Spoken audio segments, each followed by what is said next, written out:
One afternoon in the city, the hustle and bustle feels like the capital area. At a government office in the interview room, a young man named Yu Damdeok was seen. At this time, he was conducting a job interview. During the interview, one of the interviewers asked him how Damdeok purifies mineral water, which is the office's main product. Damdeok explained that he would use the help of a water purification machine from the government. The interviewer immediately proceeded to the next question, this time asking about Damdeok's motivation for joining their company. Damdeok doesn't even know about the answer he will give them. After seeing Damdeok's resume, the interviewer said that Damdeok has absolutely no talent or special background. "Seriously, don't you think that you are currently wasting our time?" said the man as he put down his pen. "What?" Damdeok said with a surprised face at Damdeok's condescending gesture. The man said, "You don't even have the slightest talent. How could you even think of joining a big company like this?"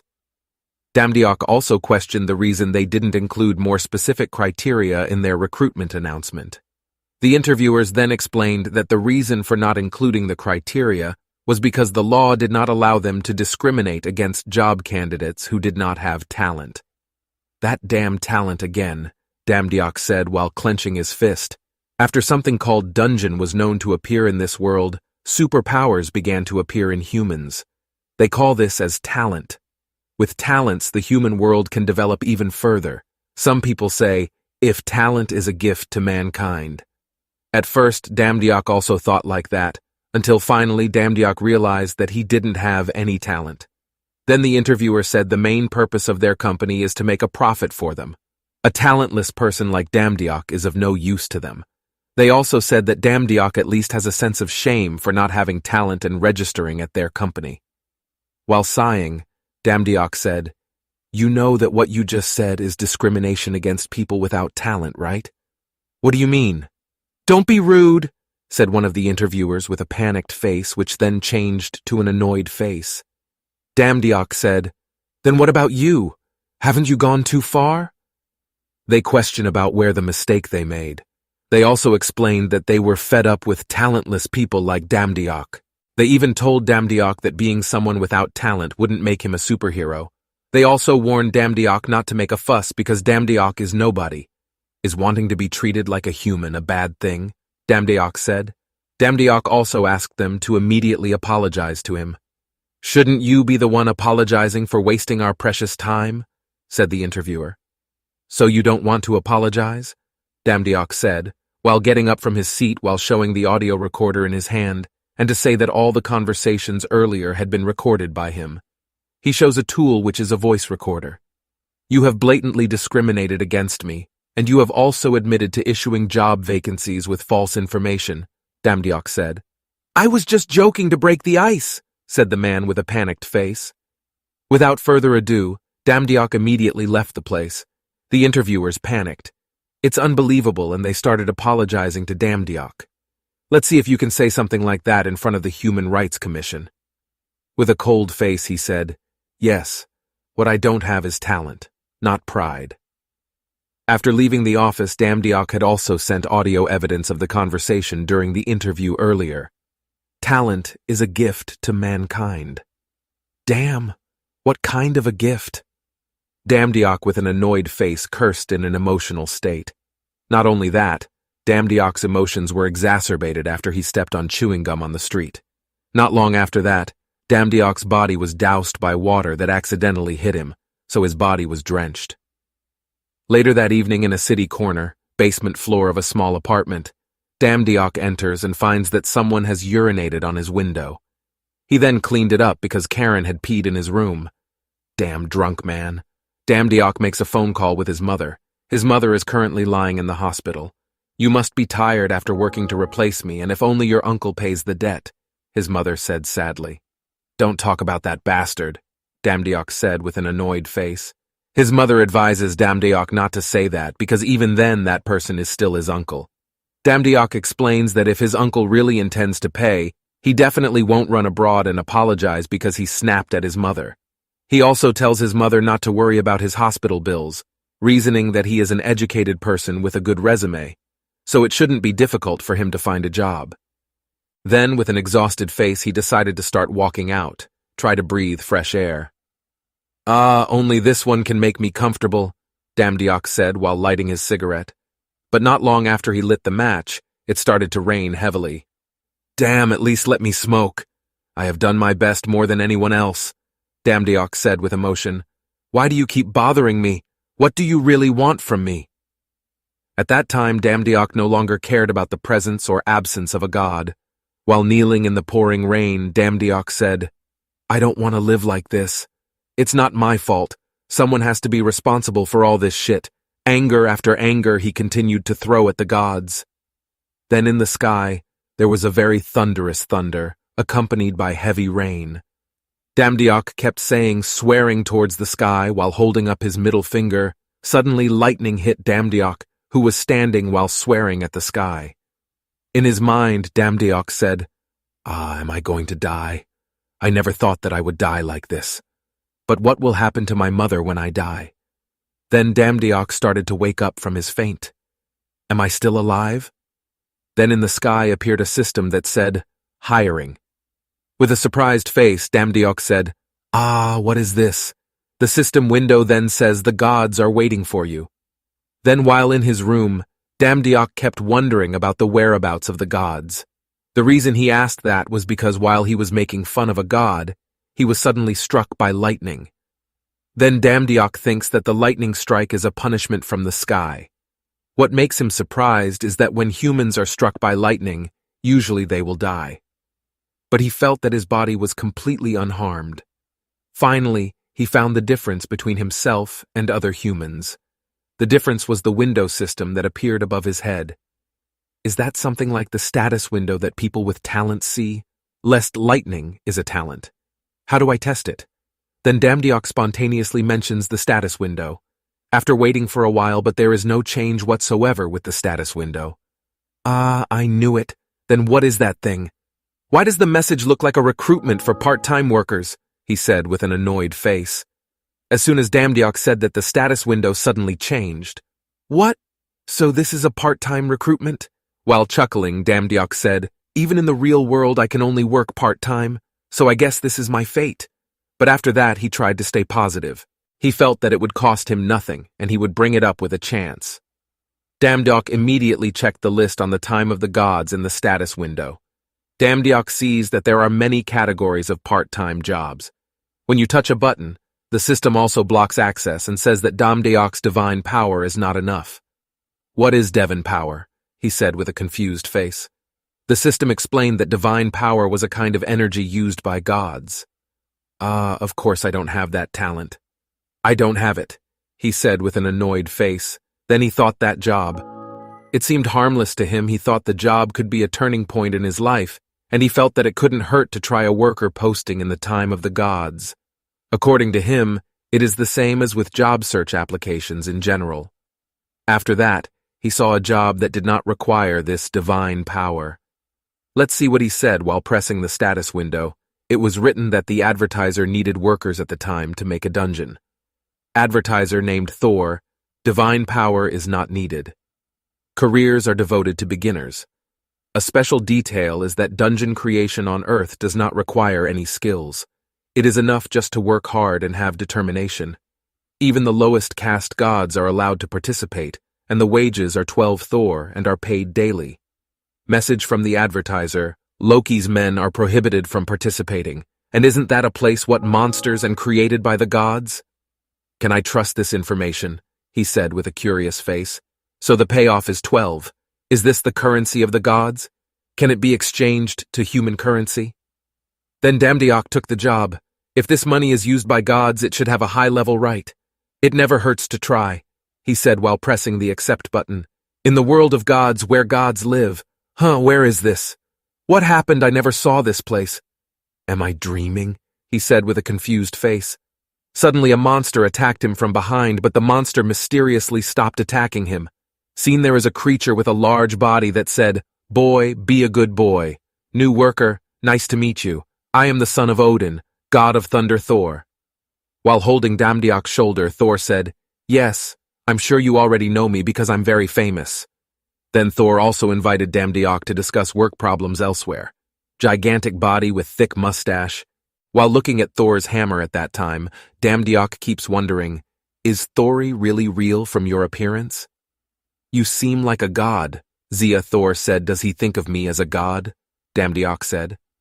In his mind, Damdiok kept watching his surroundings. He also saw various kinds of creatures with various forms, and he didn't know what kind of god they were. But he thought that they were definitely not a human, and he felt that he was one of the humans in that place. Damdiok also said that he came from the mountains. I've heard about you guys. I hear you like to help. Thor patting Damdiok's shoulder. Thor also feels that Damdiok seems to like human civilization. Damdiok said that he often comes down to Earth to learn about their civilization. Suddenly, with a serious face, Thor said, "But are you sure you want to do this job? Your job after this is to help create a place." While lowering his head, Damdiok said that he was ready to do it. While on the way, Thor asked Damdiok, "Has Damdiok ever heard of a minotaur?" She said she knew it. Thor said that it was a good thing because it would be easier if Damdiok found out. While pointing at the location, Thor said that the dungeon he was going to make would follow the concept of the Minotaurus. "You will come to build and this," said Thor with a smile. At the dungeon, which was under construction, Damdiok started his first day as a worker at that place. Back then, construction involved many low-level gods, and Damdiok quickly mingled with those gods. The work that Damdiok does is the job of a coolie in general, like lifting boxes and so on. The god who was with him asked Damdiok, "Are all the gods from Asia like Damdiok?" The god says that Damdiok gets praise from other gods for all his hard work. "See, it's me, Damdiok, a human with 200 social kills," Damdiok said in his mind. Proudly, "Does this talent like me socializing with the gods here give me any advantage?" Damdiok said. "Then they get off the train because there will be many traps in front of them." The god said that the trap would be useless if it let the big creature next to it do the work. He also warns Damdiok to watch his step as there are many traps even in that place. Then the god explained to Damdiok about the location of the trap set, because he realized that this was the first time for Damdiok to work in a Dunagan manufacture. He said that it would be a very valuable experience for Damdiok. According to the god's explanation, if a high-class senior god like Thor needed some tests from humans, according to him, low-class god like himself and Damdiok had no place for that. They had to survive by doing manual labor. He also explained that the dungeon was being built constantly, which created an infinite number of jobs for a lowly god like himself. Then the god pointed at one of the rooms that should have been completed a few minutes ago and told him to go there. "Wow, a stone room this big was only made in a few minutes," Damdiok said with an amazed face. Damdiok also wonders what tools they used to build it. While opening the box that he brought with Damdiok earlier, the god said that the contents of the box would make the place worthy of being called a test from the gods. While holding the stone, God explained that the stone might look normal, but spiders could be born from it, and the moment they were born, the god said that he was sure the dungeon would be very troublesome. "Monsters." "What is it?" Damdiok said when he saw one of the contents of the box in front of him. "Don't you know that monster is called Lizard Man?" said the god, and Damdiok wondered about the transparent part on the lizard man's neck. The god had asked Damdiok not to touch it because the creature was not finished yet. According to his explanation, if the humans had arrived at the goblin's location, it meant that they were close to their final destination. Damdiok also felt a very cold eve around him. Then Damdiok saw a black shadow nearby. Suddenly the goblin attacked Damdiok and managed to frighten Damdiok. After seeing Damdiok's expression, instantly made the goblin laugh out loud. "Are you surprised? Don't worry, he's just kidding with you," said the god while teasing Damdiok. The god explained that the goblin's attitude would change once the dungeon was completed. He thought that the goblins were quite intelligent and clever, which would make them quite difficult to deal with. Soon after that, they came to the end of the maze, and that means it is the place for the boss. And then Thor came to them and said, "Hey, god of Manton, I heard a lot of compliments about you. How's your job?" Thor said with a smiling face. "Well, it's all because of your kindness and concern," Damdiok said while lowering his head. Thor also asked them, Have they put the monsters in their place? Then God, who was with Damdiok, said that the process was only the final procedure. Thor also gave appreciation for their hard work.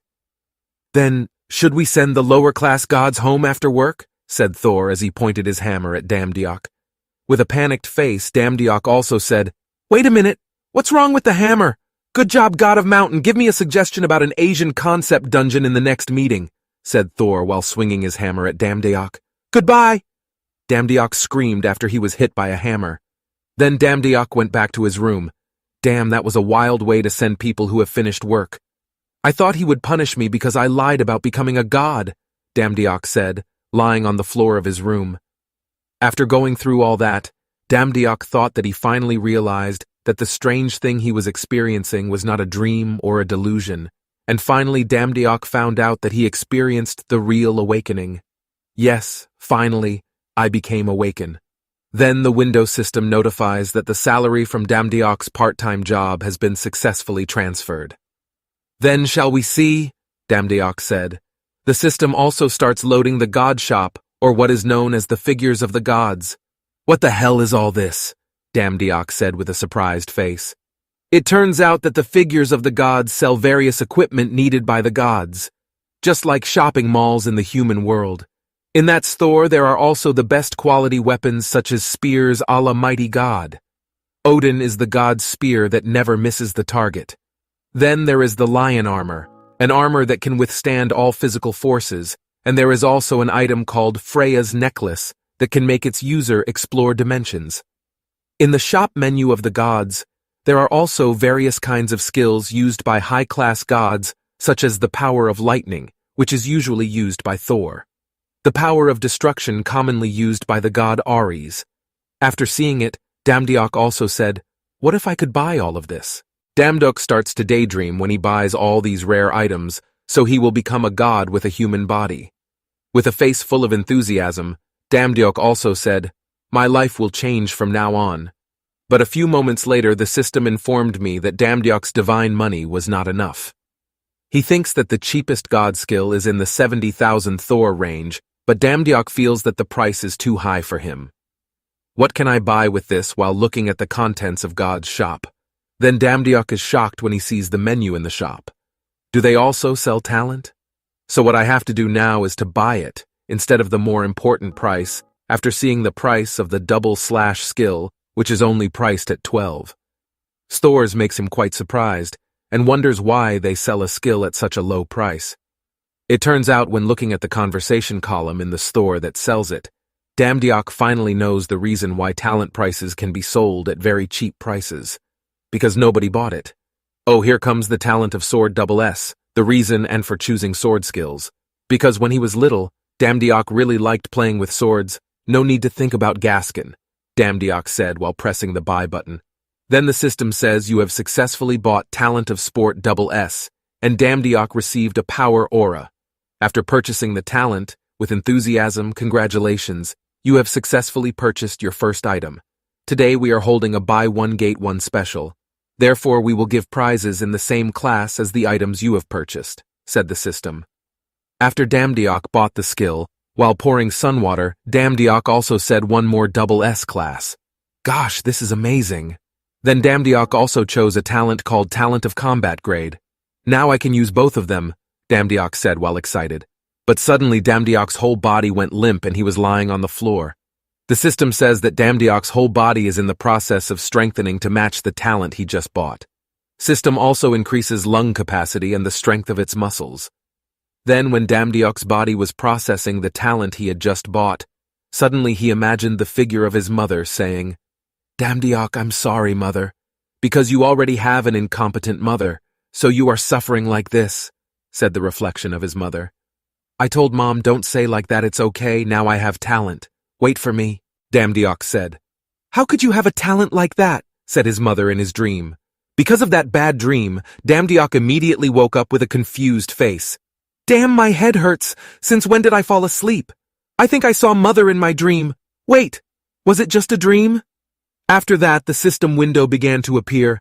In front of it was written Yu Damdok's name, the lowest god class job, with talent off-road and talent of combat grade SS. While sitting in his room, Damdeok said, "Who would have thought that someone who was born without talent like me could become a god? Life is unfair and unpredictable." But not long after that, Damdeok got a call from his mother. When the phone was called, his mother said that Damdeok could not go to the hospital. Damdeok was confused by what his mother said. In the middle of the city, which was on alert due to the appearance of a new dungeon, the soldiers had also been prepared to keep the situation conducive. The reporter said that signs of emergence and new genes have been seen in every corner of the location. "This is a restricted area, everyone please keep your distance," said the soldier on guard. Damdeok immediately looked at the crowd of people near the location. "What kind of dungeon is this?" Damdeok said with a surprised face. Unexpectedly, his talent skill called Comeback Focus has been successfully activated. Slowly, his distant vision gradually became clearer. Damdeok could even see soldiers on alert clearly from a distance. His hearing also became much sharper than before. At that time, he heard the conversation of the soldiers who told me that the government had gathered all the hunters in Korea. They also said that the dungeon this time was quite dangerous. Is this the effect of the talent skill I bought earlier? Damn, this is not the time to think. I have to hurry to the hospital. After Damdeok told the soldier on guard that his family was in the hospital, he asked permission to enter. The soldier forbade Damdeok to enter because there were signs of a labyrinth in the dungeon. After hearing about the labyrinth, Damdeok was quite surprised by it. Everyone panicked and immediately scattered. The impact shattered everything around it. What is going on? Wait, lest that's what Damdeok saw. A portal, and no stranger to him. Isn't that the dungeon I built? Then Damdeok remembered when he worked to help build the dungeon. Wow, after looking at it like this place looks really amazing. Before that, I didn't even notice. While looking at the construction of the dungeon, why is it here? After seeing a man who was injured, he immediately tried to help the man. But suddenly Damdeok sensed that there was a danger towards them and reflexively pushed the man away. It turned out that the danger that I felt earlier was a sword thrown that almost hit them. Suddenly there was a man who said to Damdeok to run away. It can be seen that the man's body has been pierced by a sword. It turned out that the creature that attacked the man was a lizard man. On the other hand, soldiers who were preparing to attack the lizard men had arrived at the forefront. "Shoot them," said the soldiers on alert.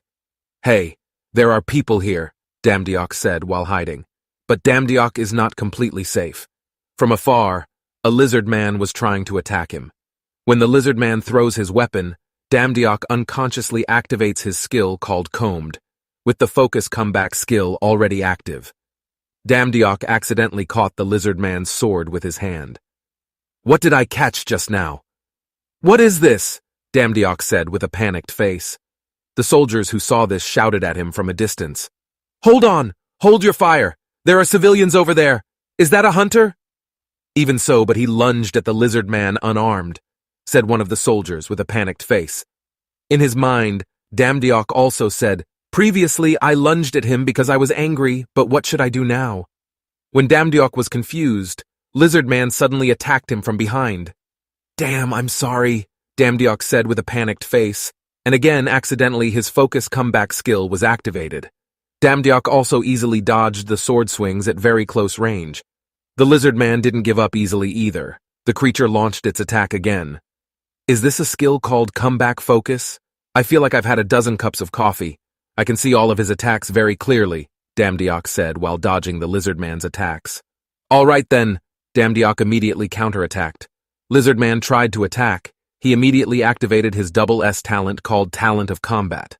Damdeok immediately threw several punches at the Lizard Man without mercy, and ended it by dealing a fatal blow that sent the Lizard Man flying very far. Damdeok also seemed unable to believe that he was able to use such a powerful ability. "Now there are two left," he said while on alert.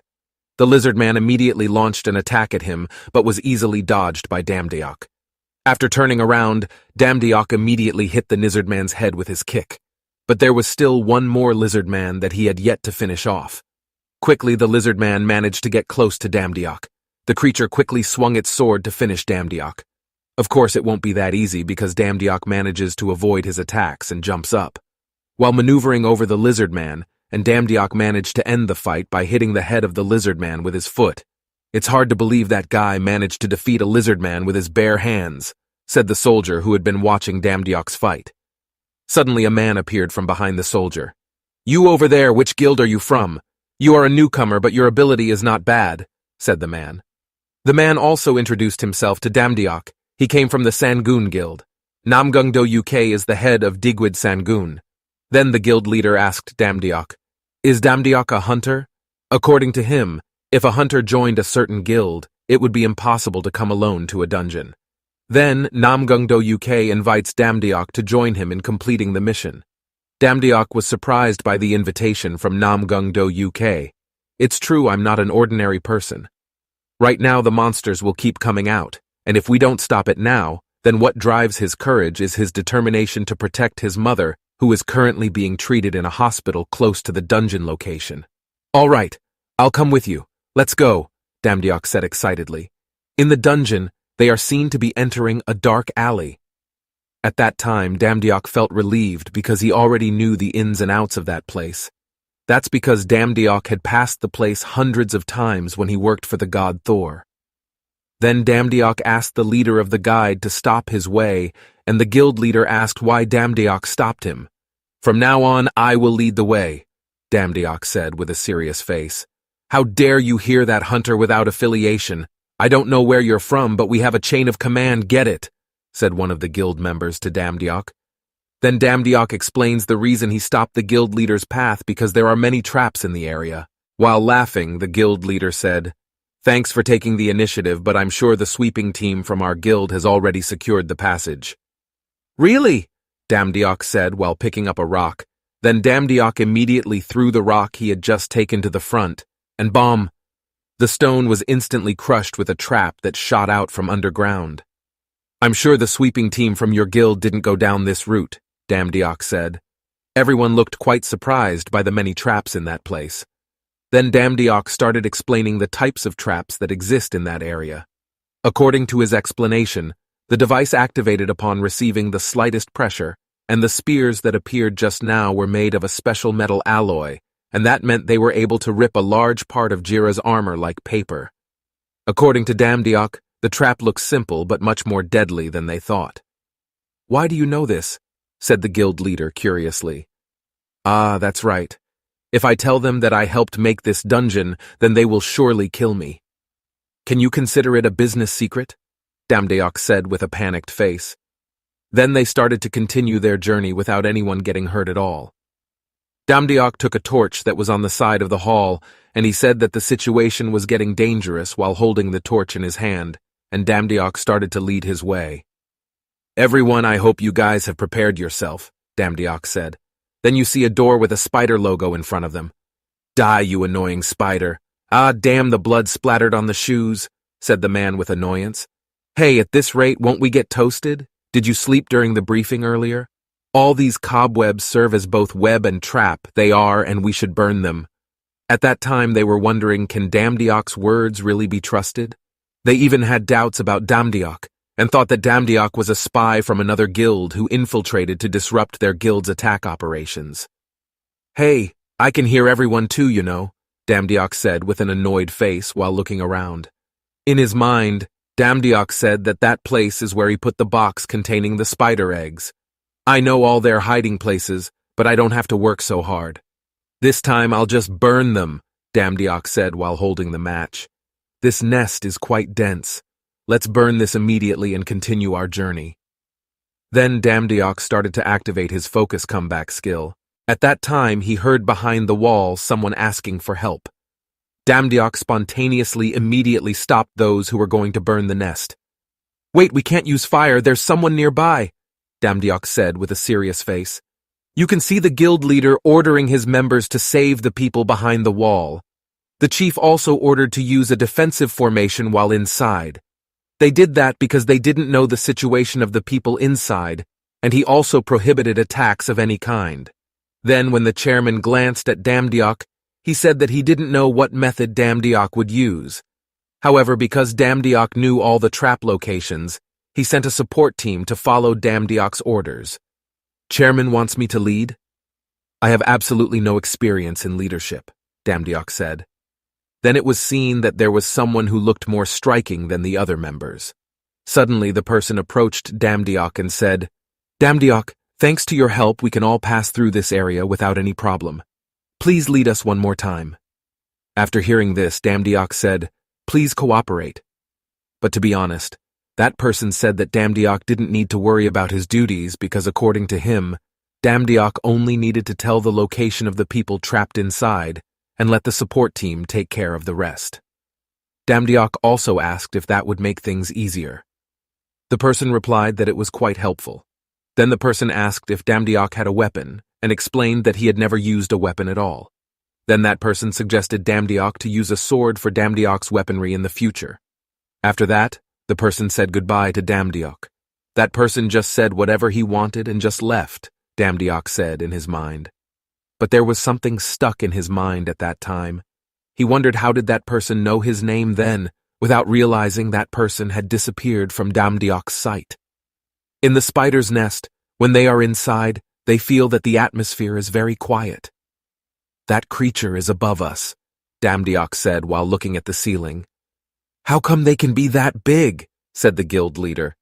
One of the guild members was seen asking for help because he was the target of the big spider. Then swiftly the guild leader blocked the spider with his tread. The guild master managed to slash the huge spider's body. Don't be stunned. Keep following the plan, said the chairman with a serious face.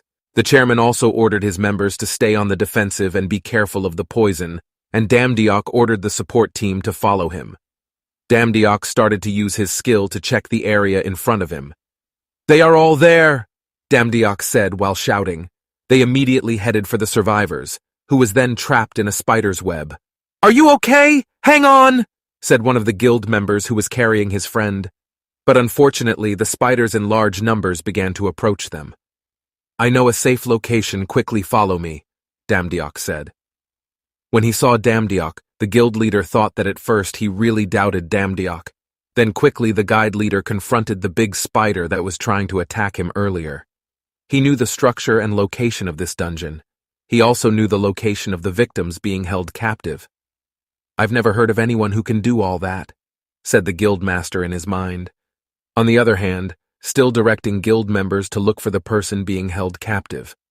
All the injured immediately come here, immediately evacuate the victims out of the dungeon, said the support team from the guild. Then the support team reported to the guild leader that all the victims had been rescued, and there were several victims, but no one was seriously injured. The guild leader also gave appreciation for their hard work. The guild leader also asked the support team to maintain such a tempo and ordered them to rest first. He wants to talk to him. Even one guild member looks unhappy with the closeness of the leader and Damdiok. The guild leader also explained that there were a total of 10 people who were trapped. 2 policemen and the rest was a hunter. The leader also explained that there was also 1 victim from his guild sweeping team. At that time, the chairman said that they would definitely burn it if there was no Damdiok in his team. Damdiok also said that it was nothing. By the way, your talent is extraordinary. It feels like I'm the one who built this dungeon, said the guild leader while laughing. No way, Damdiok said with a panicked face. Build dungeons? I'm not a god, Damdiok said while laughing. Calm down, I'm just kidding. Then Damdiok asked the chairman to gather his troops. In his mind, Damdiok said, I almost got caught. Soon they all arrived in front of a large door with an ancient relief emblem on it. Is this a relief of the Incan civilization? Said one member. No, it's a goblin's relic, Damdiok said with a serious face. Hearing that it was a goblin's relic left the guild members disillusioned as all they hoped for was to fight the dungeon boss. In his mind, Damdiok thinks that in front of him is the goblin ambush area. At that time, he couldn't think of a perfect plan, but he felt that using the focus comeback skill was the solution. Excuse me, may I go in alone first? Damdiok said. Ah, dude. You're too arrogant because the guild leader praised you. If it's just goblins, it's easy, and if you're scared, it's better to just watch, said one of the members. Then the guild leader said that he was also not sure about the idea put forward by Damdiok. He also said that he had no other choice, and asked everyone to follow his plan, and then the leader agreed to his idea. Ah, damn. I want to use this opportunity to get close to the guild leader, but because of that bastard I can't shine. I won't let him steal the show," said one of the guild members who didn't like Damdiok. Then in the goblins area, they questioned the reason the place looked empty. Damdiok also asked them to remain silent because at that time he felt something dangerous. But they didn't listen to Damdiok's orders and instead said that they would protect Damdiok if something happened. Suddenly, all the torches that were the only lighting in that place fell suddenly, and the area became pitch black. They all panicked and shouted at each other to immediately turn on the flashlight. "Wait, don't turn it on," Damdiok said with a panic face. "Holy shit, we have to be able to see if we want to fight." "How could a hunter be afraid of goblins?" said one of the members while turning on his flashlight. The hunter said, "Soft people better go back." Suddenly Damdiok said, "Everyone fell down then when they realized that nothing happened."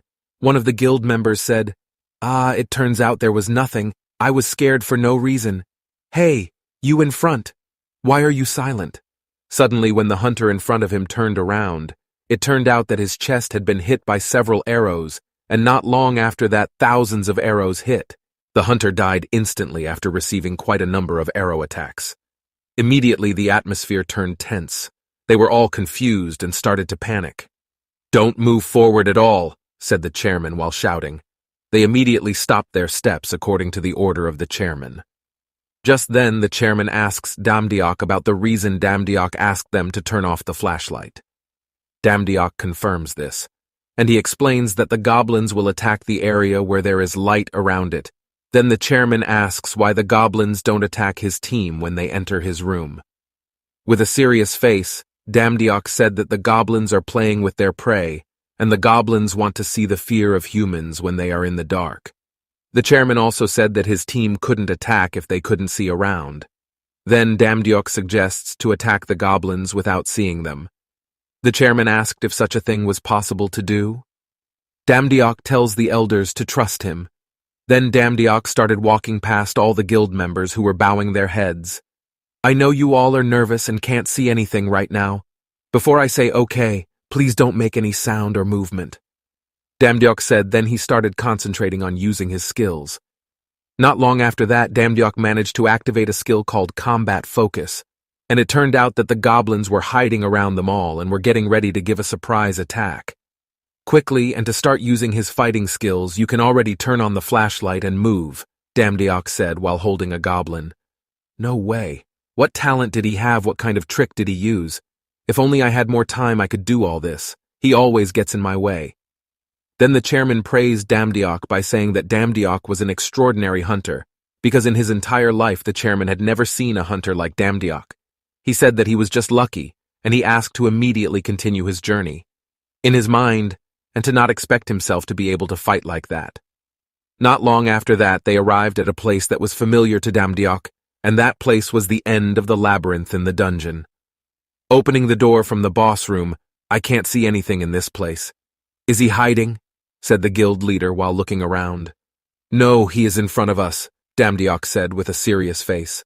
"At the far end of the room, you can see a minotaur-type monster boss sitting on his throne. That's the owner of this Dunagan. What a pressure." "Nice to meet you," said the guild leader. The chairman also felt that the boss monster would not attack first, so his team had time to formulate a strategy. Then a system window appears in front of Damdiok, where the system says, "Select 5 candidates to be sacrificed." Damdiok is also confused about what is meant by the human sugar price and potential victims.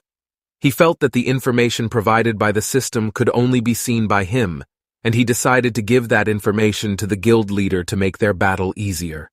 Damdiok immediately approached the chairman and said, "Sorry, I wanted to talk about my ideas. We are forming a plan." "Can you do it after this?" said the guild leader with a serious face. Damdiok said this information is related to the dungeon clearing solution. "A solution? Are you sure?" said the chairman with a surprised face. Seeing the closeness of the leader with Damdiok annoyed one of the guild members. "That bastard man stole my chance. I couldn't stay silent this time," then unknowingly laughed the guild. He silently approached the boss monster while holding his X-bow. "Strategy is only for cowards and weaklings. I will not move according to your will. I will show the power of my talent. I only need to hit the target once, and after that I will be promoted. he said while aiming his gun. However, because the target distance was far enough, he tried to get as close to the target as possible. A little more. Come on, one more step. On the other hand, Damdiok, who realized the behavior of one of the guild members, spontaneously shouted, "No, stop! Damn that bastard again! I know if you want to take all the credit, the silent boss will be defeated by me," he said with an irritated face as the man stepped on the boss's area boundary sensor. The monsters suddenly appeared holograms around him. After that appeared a warning message saying you have exceeded the boss limit of this labyrinth room. Victim candidates will be chosen at random. Their entire body was seen covered in blue. "Well, what is this?" said the man with a panicked face. The guild leader approached him and said, "You idiot! Do you realize what you're doing?" "I don't think this is the right time to argue," Damdiok said with a panicked face. Suddenly, the boss of the labyrinth jumped in front of them all. Shortly after that, the boss monster Minotaur let out a roar so terrifying that it sent chills down everyone's spines upon hearing it. Because of the panic, the guild member who had shouted for help while banging on the magic wall behind him. Then, when he was attacked by the Minotaur, he was saved by the guild leader. With alacrity, my leader said that the formation is wide. Don't panic. Stay calm. Form your formation when I distract him. After that, the guild leader immediately lunged at the Minotaur with an axe in his hand. Minotaur was also seen waving his axe towards the guild leader. The attack was successfully avoided by the chief, although his arm was torn from the attack of the Minotaur. When Minotaur's attack missed, the guild leader jumped on him. "Accept this, you fucking monster!" But unfortunately, the attack was easily pushed aside by the Minotaur. The guild members also complimented the leader and thought that it didn't seem like they needed to go there to help him. The extraordinary attack turned out to be a very strong guild leader. But Damdiok is worried. "There's no way I feel like I'm about to move steel," said the chairman with a surprised face. Damdiok suddenly warns the chairman to withdraw from the area immediately. Luckily, the chief managed to dodge the slash from the Minotaur while getting ready to counterattack. The chairman said he was not unable to avoid, but he felt that it was unnecessary to do so. According to the chairman, even though the creature only scratched his arm, he felt that if he was hit by the attack one more time, it was certain that he would die. Everyone set up a siege formation, gather information while dodging his attacks and find his weak point, said the guild leader. Clear and precise orders a veteran like himself must have qualified experience in the dungeon. But that's the only good news we have right now. Damdiok feels that the Minotaur doesn't chase those who are scattered, as if distance didn't matter to the monster. Suddenly there was something that made Damdiok very surprised when he saw it. "That's Thor's power," Damdiok said with a surprised face while throwing his axe at the Minotaur. "Even the guildmaster said he wanted to attack. Stop him. There is an opening. Now is the chance. The actions of the chairman are very dangerous." "Damn, this is the wrong decision," said the chairman with a panicked face. But suddenly, with high speed, Damdiok managed to land a kick to the face from the Minotaur. "It's bad I'm too slow," Damdiok said with a panic face. Not long after that, suddenly a very dazzling light appeared, and boom, there was an extraordinary explosion that caused everyone to be thrown quite a distance. And then it was seen that everyone had been defeated by the Minotaur labyrinth boss. Even those outside Magic's walls couldn't believe the fact that the guild leader had been defeated. "Damn, I have never heard of this system before," said the guild members who were outside the barrier. When lying on the floor, in his mind, Damdiok also said, "Damn you mad cow, he wasn't even hurt after I hit as hard as I could, even though I wished to become strong after getting a talent. But instead, die ridiculous like this." But at that time, Damdiok felt that there was something he had not tried. While trying to stand up, and Damdiok said, "Dying like this will surely mess up my plan to die peacefully." On the other hand, it can be seen that Minotaur realized that there was someone who still had not given up fighting him. "I can't endure all my suffering to die in a place like this," he said as he raised his sword. "Prepare yourself. I won't die without a fight," Damdiok said while smiling. And what he has been waiting for has come. Damdiok activates his new talent called Sword Talent Grade SS. The two of them faced each other with the extraordinary killing Eve. Even the guild master looked helpless then. In his mind he said, "No, Not even my sword can cut that bastard. He wasn't a monster that someone new to the sword could beat. At that time, the guild leader wanted to order Damdiok to run away, but he couldn't get a word out of his mouth. "I'm sorry, young man," he said in a dying state. Seen with extraordinary killing intent, Minotaur is preparing to kill Damdiok. Then came the sound of a sword slash that was very loud to the ears. Everyone looked quite shocked when they saw what happened. It turns out that Damdiok managed to cut off one of the horns from the Minotaur with his sword. At first, Damdiok thought that this was the last gamble for him, but when he held the sword, he felt that he could beat it. Although this was the first time for him to see a real sword, but he felt that the sword had become part of his body. It's because Damdiok's talent is related to swords. The Minotaur also looks very annoyed after one of its horns is slashed by Damdiok. Without thinking twice, he immediately lunged at Damdiok at high speed. Without hesitation, the Minotaur swings his axe at Damdiok, but his attack misses, and his body is injured. It turns out that after dodging the Minotaur's attack, Damdiok managed to land several slashes on the monster's body. 6 consecutive slashes in an instant. Instead of that, it was 7 slashes instead. I can't even follow him with my eyes. It's really unbelievable that he wasn't a martial arts user all along, but a swordsman, said the guild leader after seeing Damdiok's attack. Feels that the attack is still too shallow because the Minotaur's body is too thick to penetrate. What Damdiok is worried about is true, because it can be seen that the monster is just a scratch all over its body. "I thought this creature was quite impossible to beat at our current level. We're all going to die here," said one of the guild members with a panicked face. After seeing Damdiok's sword skills, the guild leader in his mind said, "It's absurd that his consecutive slashes can already be compared to the greatest swordsman of the East. He does have the ability, but now the problem is, the sword he uses will be broken in a moment." While looking at the sword in his hand, Damdiok also said his sword became like this only because of a few slashes. Then while running towards the Minotaur and feeling that he couldn't use that sword much longer, "I have to aim for his vitals in one strike. In that case, okay." Damdiok with a fiery spirit. When Damdiok almost approached him quickly, the Minotaur pointed his fist at Damdiok. But his punches were easily dodged. After the Minotaur's punch missed, Damdiok immediately took advantage of this opportunity by landing a kick with his talent of combat. "Damn, he can hold it," Damdiok said. Not at his wit's end, he threw his sword at the Minotaur's head. In order to divert his eyes by taking advantage of the gap, Damdiok immediately lands a kick to the head from the Minotaur. Then, while taking his sword, Damdiok tries to draw his sword to the vital point of the Minotaur while activating his talent of sword. But at that time, Damdiok felt that the attack he used would fail, and sure enough, the Minotaur managed to land the first blow before Damdiok. Then Damdiok tried to delay his attack by jumping backwards. At that time, he realized that his sword couldn't last long, and if he forced it, then his attack wouldn't have the slightest effect.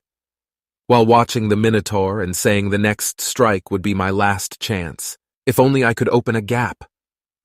After thinking for a while, and Damdiok said, "There I could see his weakness." Then, on the other hand, the guild leader realized that it was a technique that Minotaur used when detonating the area around him when he was still fighting him earlier. Then the chairman was shocked when he saw the aura coming out of Damdiok's body. Would he face her attacks head-on? Said the chairman with a surprised face. After that, it was seen that the two, Damdiok and the Minotaur, were getting ready to attack. When he realized that Damdiok's sword was almost at its limit, the chairman felt that he had to help Damdiok in any way. Suddenly, he remembered that Damdiok had said that he could fight without looking. "Hey you, I have a plan. It's time for you to act. Would you like to try it?" said the chairman to one of his members.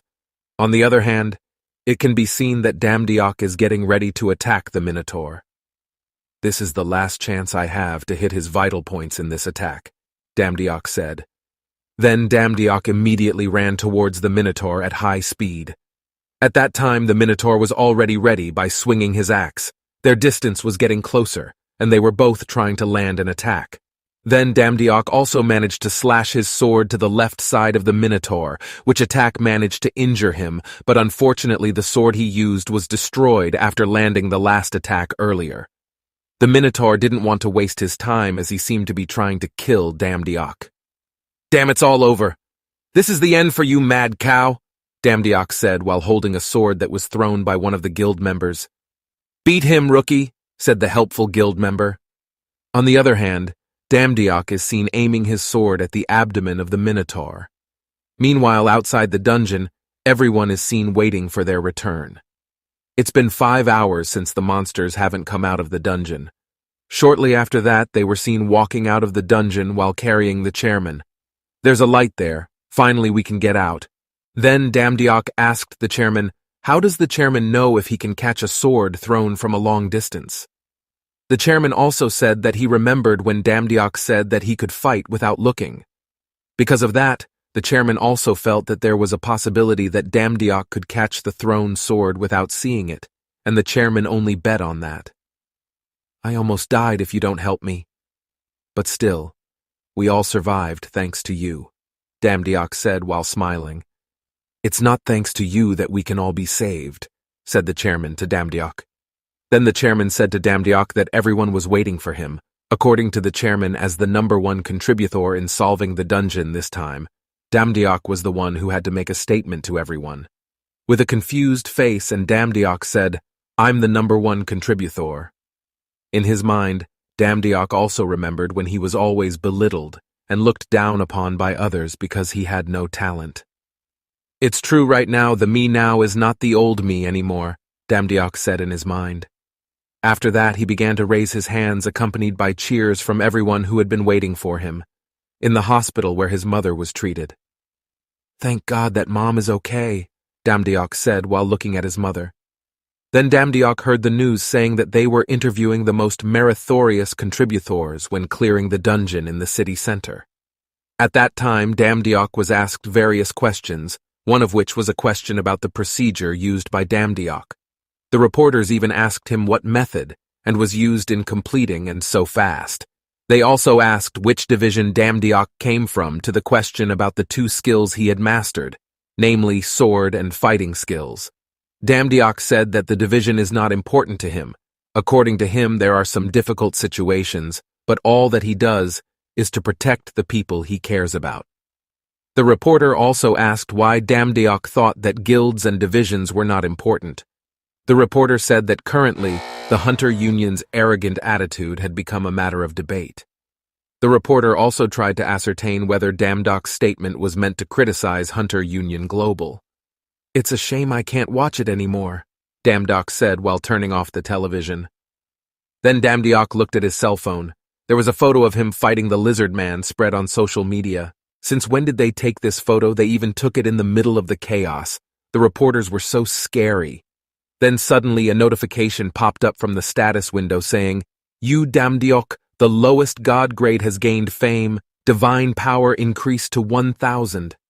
Not long after that, a notification popped up from the system saying that Damdiok got a chance for a new job. It was because his divine power had reached 1,000. Golden opportunity will not come twice. Damdiok pressed the continue button. Then comes the list of available jobs for him. The recruitment is made by the security manager at God Hephaestus's place.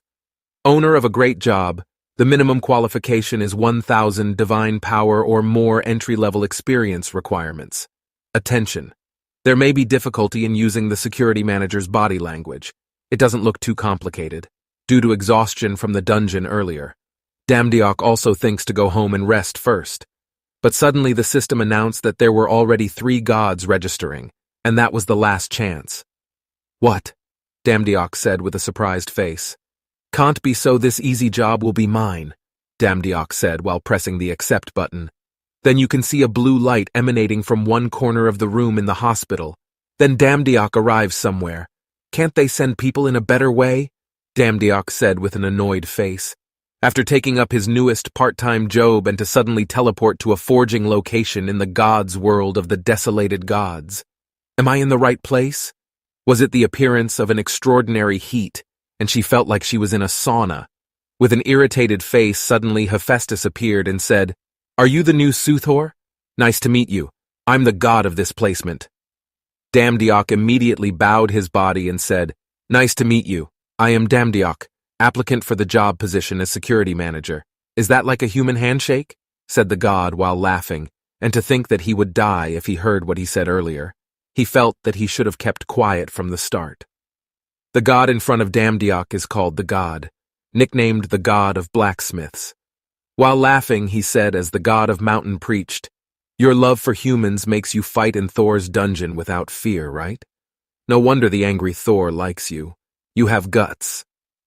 At that time, Damdiok felt relieved because he didn't listen to what he said before. While laughing, Hassan God also said, "Telling me to install air conditioning in my placement. Doesn't that explain everything?"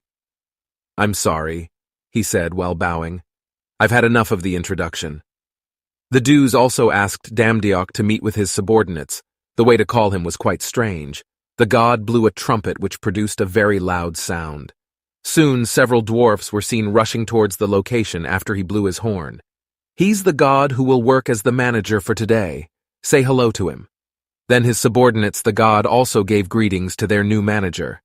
Damdiok said that he was not used to working in a forge, but he tried to do his best. He told Damdiok not to be so humble. According to him, if new can also do well. Damdiok also said that it looks like this will be easier than he imagined. Suddenly the god whispered to Damdiok and said that these dwarves are quite skilled. Their attitude is also quite problematic, however they like to steal things, like small dogs and small animals where they are much wilder than the big ones. He also told me that there was an incident where something disappeared, so he focused on other work. The pendant he had prepared as a gift for goddess Freya had also gone missing last Sunday. Freya is a goddess in Norse mythology. "Ah, Miss Freya, they even stole his things," Damdiok said with a surprised face while holding his head. That's what makes everything problematic. But while watching the dwarves, Damdiok felt that they didn't have the appearance of a thief. Then the god said that he had to take a day off to climb Mount Olympus. He felt that there wouldn't be much going on in one day. But just in case, he gave an object to Damdiok. He was quite surprised when he received it. It is a replica of the double used by Hercules to defeat the lion, has great abilities based on their accuracy, namely identical stats, 10% chance to give stun status to all living things. In his mind, after opening the transfer portal, the god said that he will leave right away and asked Damdiok to take care of his forge. With a confused face, and Damdiok said, "Wait, you haven't explained what is my duty. Just leave this mace to me. What should I do here?" "That's fine, as long as you're much stronger than them. Why do you still have to ask? They are just weak creatures." "Then I'll go first," said the god as he entered the switching portal.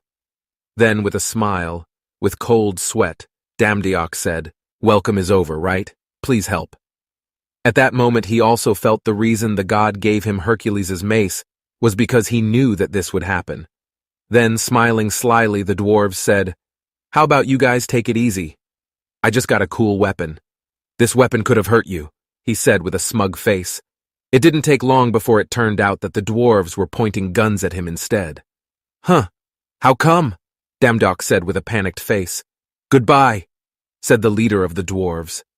Then Damdiok faintly heard the sound of someone having a conversation in front of him. "What have you been doing up until now? The shift has already ended. What? Don't be like that and stay for a while. I'll share it with you after I sell it."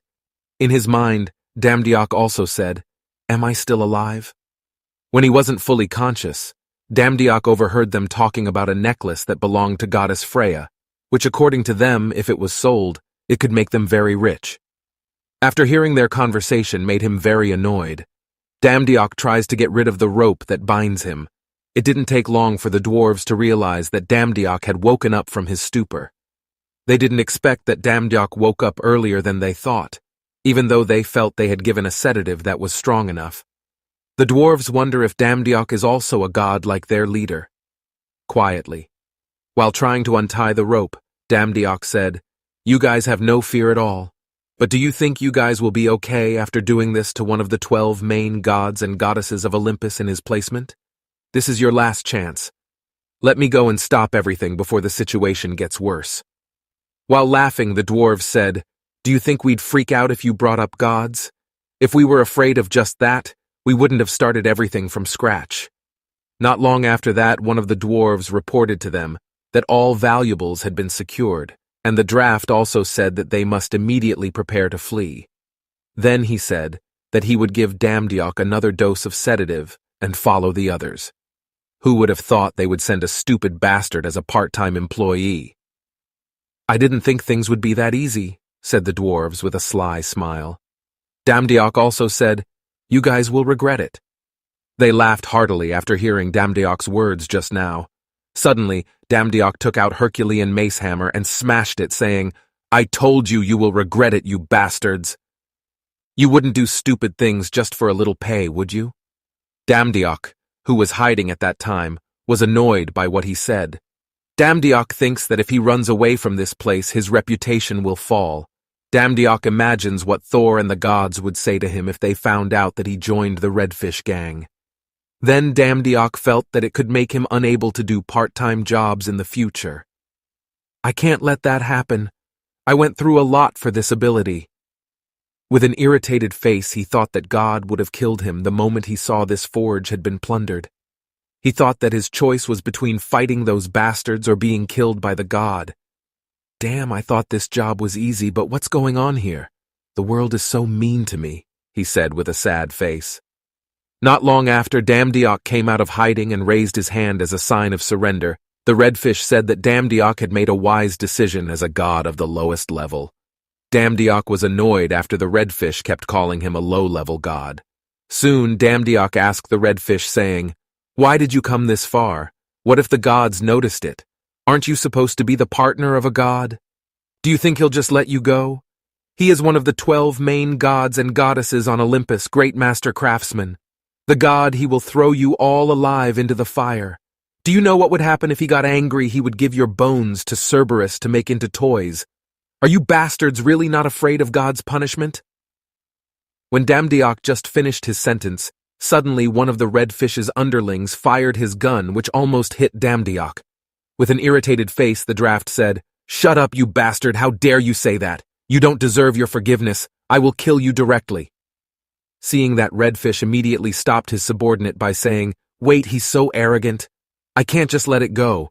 Did you call that bastard a great master? If you don't know anything, lowly god, I will tell you one thing before feeding you to animals. The god is just trash. Damdiok was surprised when he heard the words of a trash. Redfish said that a godlike thief would be more suitable to be called trash. Redfish told the story of the first time the god came to the mountains where they lived, when he was forging a weapon, and said that the sword he made was an extraordinary sword. Then God invited him to work with him, and promised to provide all his needs. By his own admission, felt that he was tantamount to being a slave to the god. Damdiok, who heard this, was quite surprised, and asked if it was true that he made Redfish and his subordinates slaves without paying. Redfish said that a godlike thief would be more suitable to be called trash. They also admitted that he promised them free time, in addition to working for 6 hours per 5 days a week in the world, where everything is guaranteed. Redfish admits that he and the other dwarves didn't even realize their passionate souls were being destroyed when they realized it all, and now all they have is revenge. Desperately, according to Redfish, that currently there is no one in this place who still has the soul of a craftsman. With a serious face, and said, I understand now, I understand. What do you mean he's trash after all? Someone who was willing to destroy everything because he was jealous of the achievements of those who far surpassed him was trash to the core. The Redfish, who heard it, felt annoyed and said, Is that all you can say? When his men were about to kill Damdiok, he suddenly asked them to stop him by saying, You have to listen to me to the end. That's how it looks to other people. If you run away like this, you will only become a thief in the eyes of others. The dwarves, the master craftsman, and the warrior's nurse were surprised by Damdiok's words about the great master craftsman. Damdiok says that there is another way for them to get revenge on the god. A weapon made by a god happened to be in his hands, and he was just a warrior. Damdiok says that they call themselves great master craftsmen and nurses of warriors. Damdiok asks them to forget about the toys and fight with him using the real weapons they made with their own hands, defeating the warrior holding the weapon made by the god. Isn't that supposed to be the way you guys make Hassan God pay for everything? If you don't, you are the same as admitting that the god is greater than you and running away, Damdiok said with a calm face. Redfish's subordinates who did not accept those words also said, "How dare someone like you pull a trick? He doesn't deserve to be heard." The dwarf looks like he's trying to coat Damdiok with his firearms. With a face full of emotion also said, "What a great escape you are. Good at talking with your big mouth. It's a low-level god." Damdiok also feels that the redfish has been hooked by him. While taking his weapon, he said, "Okay, I will fight with you, but you have to take responsibility for calling yourself a warrior. If you can't stick around long enough for us to prove that our guns are way better than yours for your ridiculous assertions. If we run away, I will teach you until your bones turn to dust." Redfish immediately launched its first attack by saying, "Accept this if you can." Damdiok was quite surprised by the surprise attack launched by him. The attack was able to destroy the pillars and floor behind Damdiok. Seemed surprised by his attack, Damdiok said that he also still has a chance to win. "Do you think you have a chance to win?" "If you keep us from using our firearms, you lowly god," said the redfish as he raised his gun while preparing to attack. Damdiok also said, "I hope you won't be too surprised." Quickly, Damdiok immediately lunged at the redfish quickly, able to avoid Damdiok's first attack on him. How ridiculous. While hitting Damdiok, it turns out that what redfish had hit earlier was Damdiok's shadow. When the locust appeared at the redfish and said, "Look where you been," he looks like he was able to fend off a surprise attack from Damdiok. He jumped back with a smile and Damdiok said, "It's my first time being kicked with a shoe. It hurts a little." Damdiok is articulate and good for a subordinate who knows his limits. Damdiok is surprised that redfish can guess its ability just by looking at its attitude. Redfish said that which fool doesn't realize that. Redfish admitted that he had never heard of or seen anyone using a blunt weapon like that. Redfish also admits that the sharp, intense sword is good enough to make goosebumps run down his spine.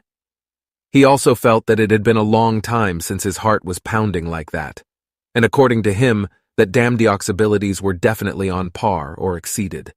Even his subordinates don't think that Damdiok is on par with his boss. With a serious face, Redfish said, "Instead, this time I will respect your strength and exert all my strength. Go ahead, Damdiok." With a serious face, the redfish immediately advanced at full speed towards Damdiok. His attack was easily pushed over by Damdiok. They were seen attacking each other. The fight looks pretty even. On the other hand, the redfish congenitals kept looking at their fight and wondering if it was a fight of strong guys. The underlings confessed that the fight made their hearts flutter. According to them, the fight sounded like a blacksmith's voice with the sounds of the air, the roar of a lion, and also the voice of a blacksmith. They felt that Damdiok's hammer was able to hit them right in their souls. All redfish also realized that it was like the soul of a true blacksmith. He couldn't deny it either. Redfish also feels that it is better to blame someone who is competent than to blame himself for being incompetent. He also imagined the days where he worked at the god's place for the first time. The deep emotions and big dreams that he and the other dwarves had were like frogs in a shell that finally saw the outside world. But it continues to make him aware of their shortcomings. A sad story, everything that happened after leaving the shell was wasted time. Then it was seen that Damdiok managed to make the hammer in his hand bounce out. While crying, he also said that it was his absolute defeat. When Damdiok directs a closing attack, suddenly his attack is blocked by someone, and it turns out that person is God of Craftman, the god. They were both surprised by the sudden arrival. With a scary face, "I want to hear everything that happened in this place specifically." When he saw that the forge was in a mess, the god said that he had expected that Damdiok and Redbiz would fight. The god also asked for clarification on his ingredients stored in the dwarf's bag. With a terrible face, the god said, "Can you explain what happened?" "No, I did all this myself. It has nothing to do with it," said the redfish with a panicked face. The subordinates were quite surprised by the boss's decision. The gods immediately asked what their reason was for doing that. In his mind, he thought that he would be punished if he made the wrong choice. He thinks the people of his tribe have done nothing wrong, except believing in their useless captain.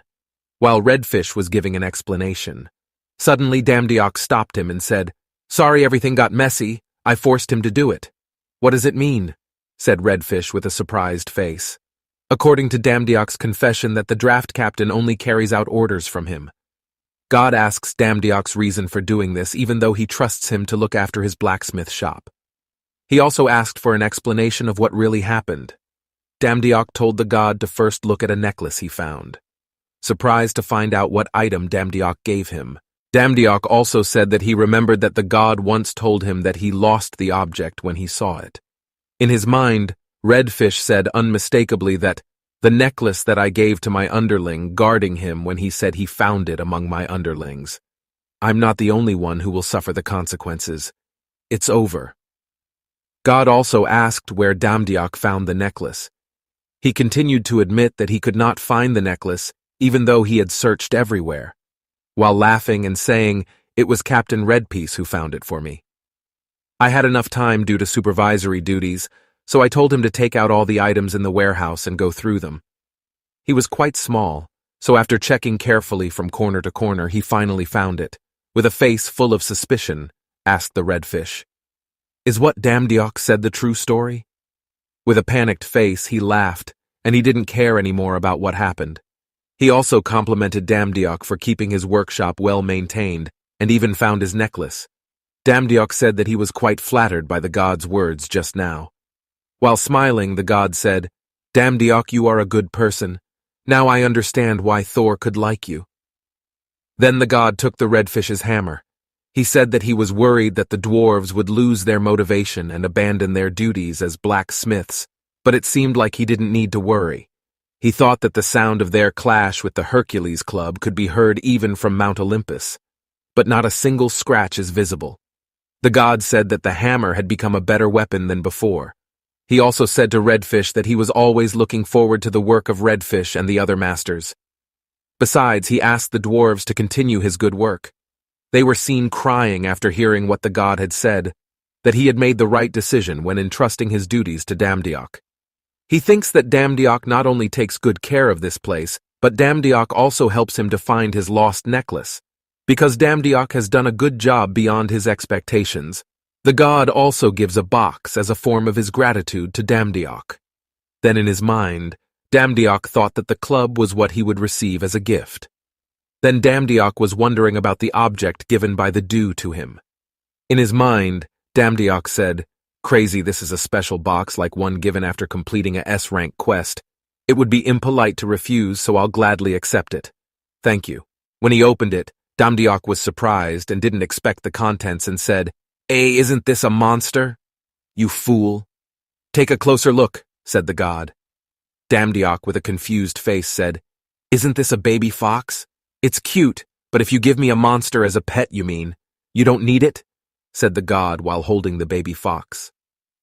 Not long after, Hephaestus whispered something to the fox, and suddenly the baby fox emitted light from its body, and finally the baby fox turned into a very sparkling golden sword. While holding the sword, the god said, "Too bad you don't need it. The fox can turn into a sword," said the god. Hephaestus explained that foxes are not only capable of becoming swords, but can also become scythes or spears. According to the god, that the fox is the essence of a weapon that can transform into any weapon in the universe, as long as the weapon is the same size as this little fox. In other words, this little fox is very precious, because she is the treasure of a goddess. With a teasing face, the god said, "This fox is great. It's a shame because you said you don't need anything. I can just give it to someone else." While smiling shyly, Damdiok also said, "How can I refuse a gift from Master? Didn't say you didn't need it. Have you changed your mind?" Damdiok also reasoned by saying, "No, I refused because I want to be polite, sir. I will take good care of this little fox. Because you are white and fluffy, well, from today I will name you by the name of Snow White." Then the god said that the fox was the property of the moon goddess named Selene. He also said that he would transfer to give the moonlight fox to Damdiok. Damdiok also asked, "Was the transfer process successful?" The god said that from now on the moonlight fox belongs to Damdiok. Someone also said that they will give some things from the warehouse to Damdiok as a present. After that, while entering the transfer portal, he kept saying that he still had other work, so he had to split up here, and he asked Damdiok to be careful. When he got home, Damdiok also thanked him for worrying about him. After that, the redfish approached Damdiok, and asked why Damdiok lied to help him, even though at first they planned to kill Damdiok if Damdiok got in his way.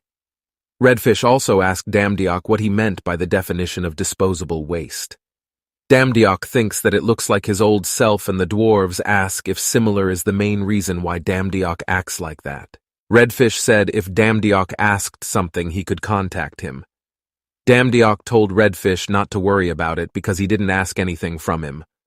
After all, according to him, everyone used to live by helping each other. And if the god that person might have known from the start, and he just chose to ignore it. Damdiok immediately said goodbye to leave.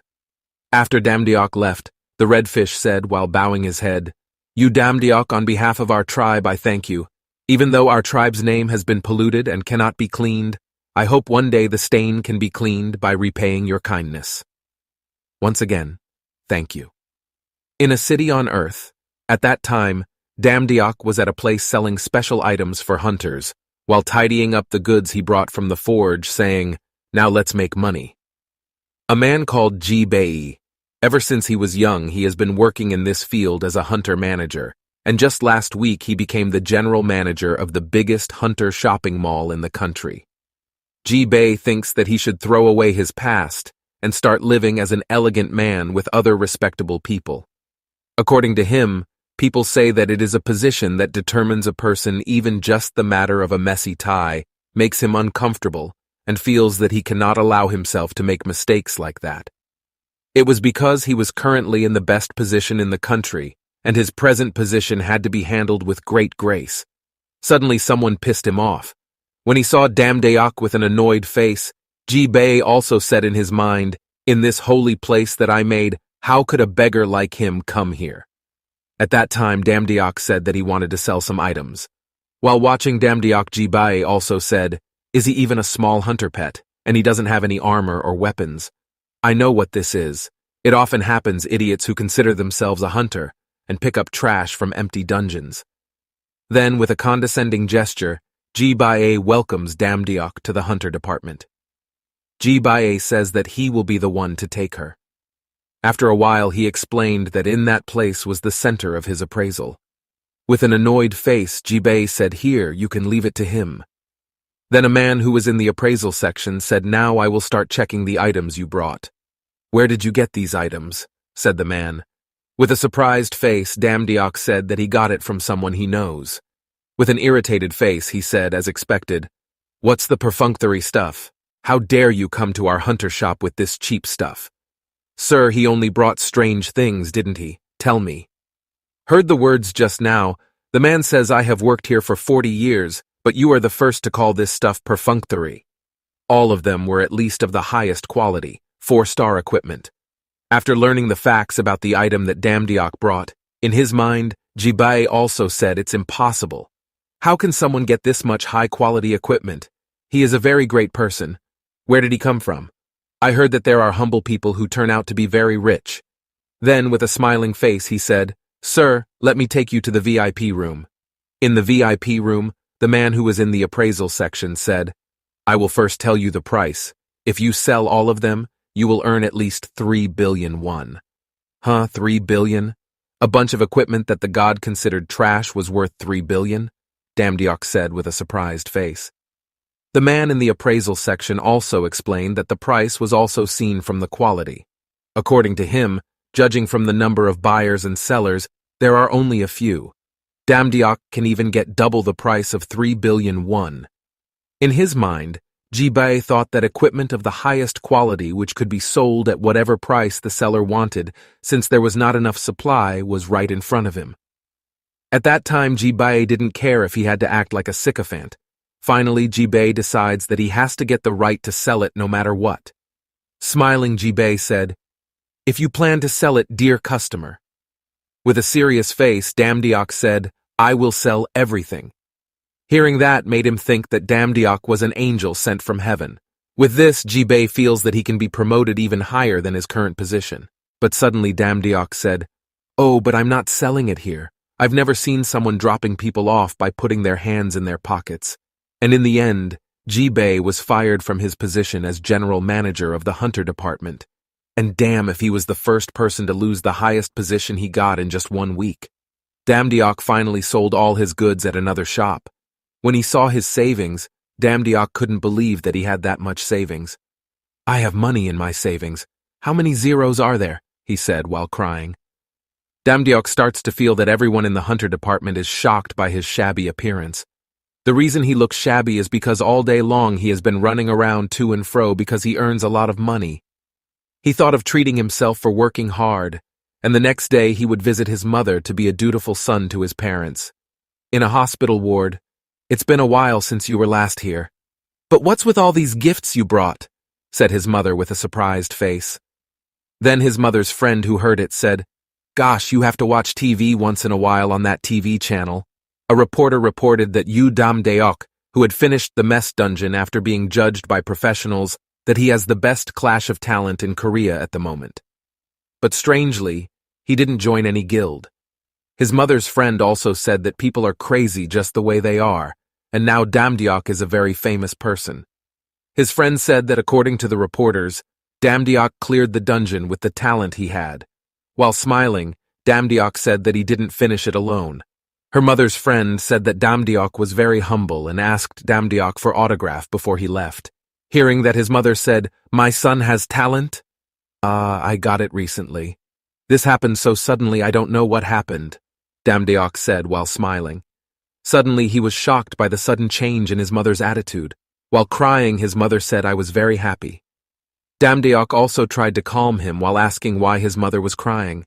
Damdiok thinks that his mother always blames herself because Damdiok doesn't have any talent. Then not long after that, there was a news program on TV that reported about the news about the dungeon at that time. On TV, journalists interviewed one of the top hunters in Korea. The reporter asked that everyone was curious about the rumors regarding the new hunter, and the reporters also asked about the person's true identity. He said he couldn't tell them specifically. But according to him, Damdiok is the best hunter. According to him, that Damdiok is a hunter who is very strong as a swordman. Besides that, he is also very smart. He admits that without Damdiok it would be impossible for his guild to clear the dungeon this time. Hearing that in his mind, Damdiok said that a juicy is too much. "Oh my God, he's talking about you, right?" his mother said with a surprised face. Then Damdiok thought that this could be an opportunity for him. According to him, while gaining more fame, he will gain more living power and get other jobs, as it is known that the divine power used to open new jobs can increase based on reputation. Damdiok has also chosen some good part-time jobs. The next job he would choose was exterminating stray spirits on Eden Hill. The entry requirement is 100,000 divine power. Michael's employer will receive a golden apple. The golden apple is the fruit that bestows immortality to the gods, and it is this fruit that is sought after as a gift. He thought that apple might be able to cure his mother's cancer. Suddenly, the voice of the TV presenter was heard reporting the latest news. According to the presenter, a gate was currently being opened in Yongin City, in the Yonggi district. People were ordered to evacuate the place immediately. When she saw the dungeon video, it made Snow White scared. "Gosh, isn't that your warmer?" her mother said with a surprised face. After seeing that Snow White was moving, "What's wrong with Snow White?" Damdiok said with a confused face. When Damdiok tries to calm him down, he suddenly enters a memory belonging to Snow White. There you can see a big eye watching the earth from a distance. Damdiok with a scared face wonders what he just saw. According to the news on TV that the association had gathered several guilds, this was different from other dungeons, as it did not let humans enter and only allowed monsters to exit. Damdiok kept asking questions about the illusion he had just seen and felt that it had something to do with the gate. Then Damdiok decided to leave. Her mother also asked if Damdiok didn't stay for a while. It can be seen that several monsters are coming out of the gate. One of the hunters on guard says that this is already the 3rd global warning stage and asks everyone to get ready. The hunter also ordered the wounded to be brought to the rear. "That's where the gate is, right?" Damdiok said as he saw the chaos. In front of the gate from the top of the hill, you can see hunters trying to finish off the monsters coming out of that place. "Let's go," Damdiok said to Snow White. "In the battle in front of the gate." "Is the 3rd wave finished?" said one of the hunters. All right now. Take a little rest before the next wave appears. There are reporters there. Make sure it doesn't look like you're lazy. It can be seen that Hunter's subordinates were quite annoyed with the attitude of their superiors. During a break, one of the hunters saw an unusual sight in front of him. Huh, what's that? Is he a human? He immediately reported to his superiors about something he saw earlier. With an irritated face, his superior said, "Who said you could get out of formation? Wouldn't you have listened to me if there were reporters there? You stupid. Not like that." "Look up," said his men with panicked faces. His boss asked about who was the person seen. With a panicked face, his subordinate said, "I guess he is a civilian." "Oh, civilian, and he's in a restricted area, huh?" "I think so." Then, while holding the heads of his men, the hunter boss said, "Then what are you doing now?" Then the hunter ordered his men to take Damdiok to a safe place as soon as possible. When they found out, the reporters said, "What happened there?" "I think some civilians barged in, but I heard that the team leader this time was quite the cutie." "Yes, but watching him let civilians break into the restricted area, he must be promoted by cheating, right? I think it would be an interesting story if written." After hearing the conversation from the reporters about him, with an annoyed face, he said, "Oh, you useless bastard! I'm already annoyed that my comrades were sent to the Dunagun, while I was sent here alone. I should be able to get promoted after this." Then he activated his Yang skill and jumped on top of Damdiok. Damdiok was surprised by the arrival of the hunter. With an irritated face, the hunter said, "Damn it! Why do I have to do this myself? Can't you see that this is a restricted area? Get out! Now look for another place if you want to make a video that you're going to upload." When he saw Damdiok smile after he was kicked out, in his mind he said, "Look at this bastard who can't think straight." After seeing Hunter 3-star, he seemed scared.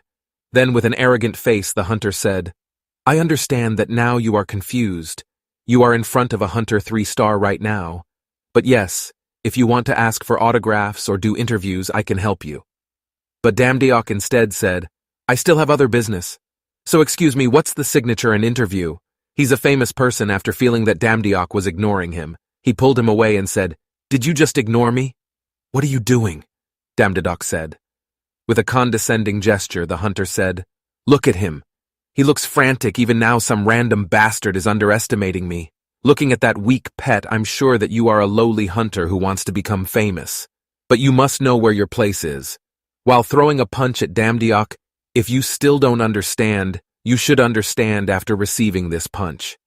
It can be seen that Damdiok easily avoided the blow from the hunter, and he immediately tackled the hunter so that he almost fell down. With a mocking gesture, Damdiok said, "Are you okay? I'm sorry, I didn't mean to do this." Seeing the insult Damdiok threw at him, he said while hitting Damdiok, "You bastard, you just got lucky earlier. Do you know who I am, you goddamn bitch?" But again, Hunter's punch was unable to hit Damdiok. "Wait for me, it's fine if you want to continue with this. But what about you? I think there are a lot of people watching," Damdiok said while raising his hands. The reporters looked surprised when they saw the fight on the hill, and they intended to record the moment. With an irritated face, the hunter said, "You bastard, you did this on purpose, huh?"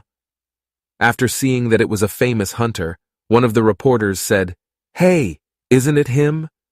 "Yes, that's right. He's the one who cleared the dungeon."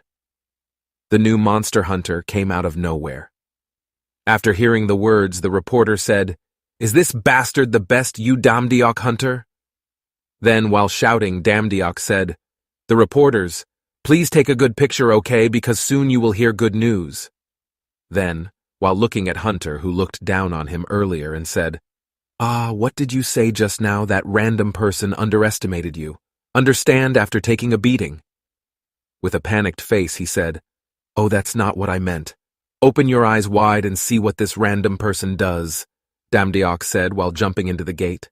Everyone was shocked when Damdiok tried to enter a gate. It can be seen that Damdiok has reached the entrance of the gate, and then an explosion occurred around him. "What was that?" the reporter said while covering his nose. Gates are a new phenomenon that only appeared 10 years ago. Unlike dungeons, there are only weak monsters coming out of the gates. Some experts have even stated that the level of danger from a gate will disappear naturally after some time and is only considered as an ordinary accident. On the street, the gate is not attractive to people, because humans cannot enter it.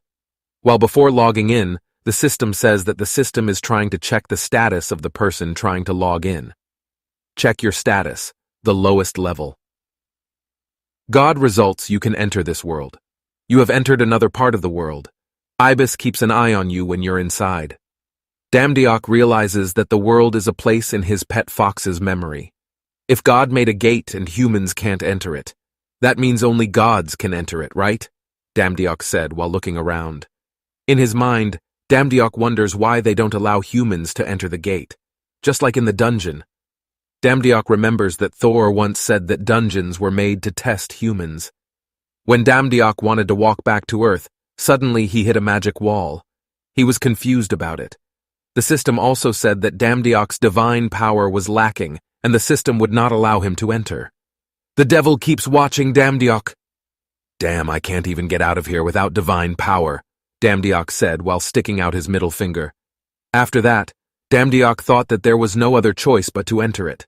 He also asked Snow White not to be afraid and stay by his side. Then, when I was in front of a mysterious door, at a gate, Damdiok also said, I've seen it when I entered here, but I just don't want to go in there. I will at least see the face of the owner of this gate. After killing all the monsters inside the gate, with an annoyed face, Damdiok said the truth. Why are there so many of them? I guess I can finish it if I kill this boss like in other dungeons. But even I can't find any clue. He felt that there was something different inside a gate when compared to inside a dungeon. After observing further, Damdiok feels that the monsters from the dungeon are programmed to fight like robots. When he saw one of the monsters trying to run away, he finally realized that embracing those creatures seemed to have a mind of their own. Damdiok also knows that his divine power will definitely increase because he has successfully entered a gate. According to him, completing the gate can increase his divine power. But until that moment, he could not find a way to finish the game. Unbeknownst to him, the boss monster he was looking for was right behind him. The monster immediately attacked Damdiok, making him jump backwards. With a relaxed expression, Damdiok said, It's only natural that you finally appeared. Boss of this monster gate. The monster seemed to only carry a large sword, but without using any armor. When he noticed the boss monster's face, he felt that there was something strange about this creature. Then the monster approached Damdiok while raising his sword. Instead of being afraid, Damdiok was even surprised by the movement of the monster, which according to him, was very slow. He managed to dodge the first attack from the monster easily while breaking the monster's sword with his foot. Damdiok said, disappointing, Is it true that you are the boss of this gate? You do have the title of boss, but too careless. The monster looked flustered after its sword was broken. When the boss monster was confused, Damdiok immediately asked Snow White to make a change into a sword. Without further ado, Damdiok immediately slashed the monster's body with his sword, and the boss monster fell in just one strike. Are you finished? Damdiok said with a confused expression. While watching the dead monsters, he was confused why there was no clear message from the system. Is it really finished? Did he just pretend to be dead? Damdiok said with a confused face. According to him, if the gate ended like that, he was sure that no one would believe that he had finished the game. Then a crazy idea popped into his mind. No problem. I'll take the gist of him for evidence. Here is the cut of this part.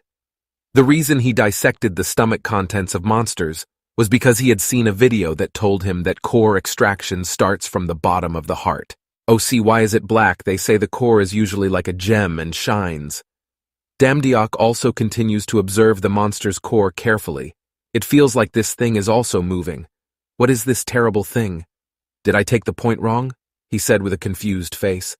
Then shortly a system notification appeared saying the core gate was successfully retrieved. Gate will disappear permanently. It really works. Outside the gate that Damdiok entered, it was seen that everyone and the media had gathered in front of the gate while waiting for Damdiok to leave. Their questions are all the same, namely the truth about who is the hunter who enters a gate. Seen a doctor's assistant said to the doctor in front of him, Doctor, we should have stopped them, right? If it later, it will make the world chaotic. Not only that, there will be criticism for academics because investigators have spread wrong information. The doctor had some worries after hearing what his assistant said to him just now. Other investigators also came to investigate the extraordinary phenomenon. They were also waiting for the right situation to act. Even the officials from the Hunter Union also came to the scene of the incident. Amidst the panic of the researchers, you can see Damdiok starting to appear from inside the gate. "Ah, I thought many people had gathered," Damdiok said with a confused face. "Someone came out of the gate!" shouted everyone who was in front of the place. They also wonder how Damdiok can get into a gate. "Gosh, let me out first," Damdiok said with a smiling expression. "What the hell did he leave the gate as if he was playing hula hoop?" said the doctor's assistant with a surprised face. Shortly after leaving the gate, he felt relieved after a breath of fresh air. "What's the inside of the gate like? Where are you from? Are there any monsters in the game? Is it true that you entered the gate? Are you tricking us?" Question after question posed by the media crew to him. With an arrogant face, Damdiok also said, No, that's not what's important now. From now on, humans can destroy the gate itself."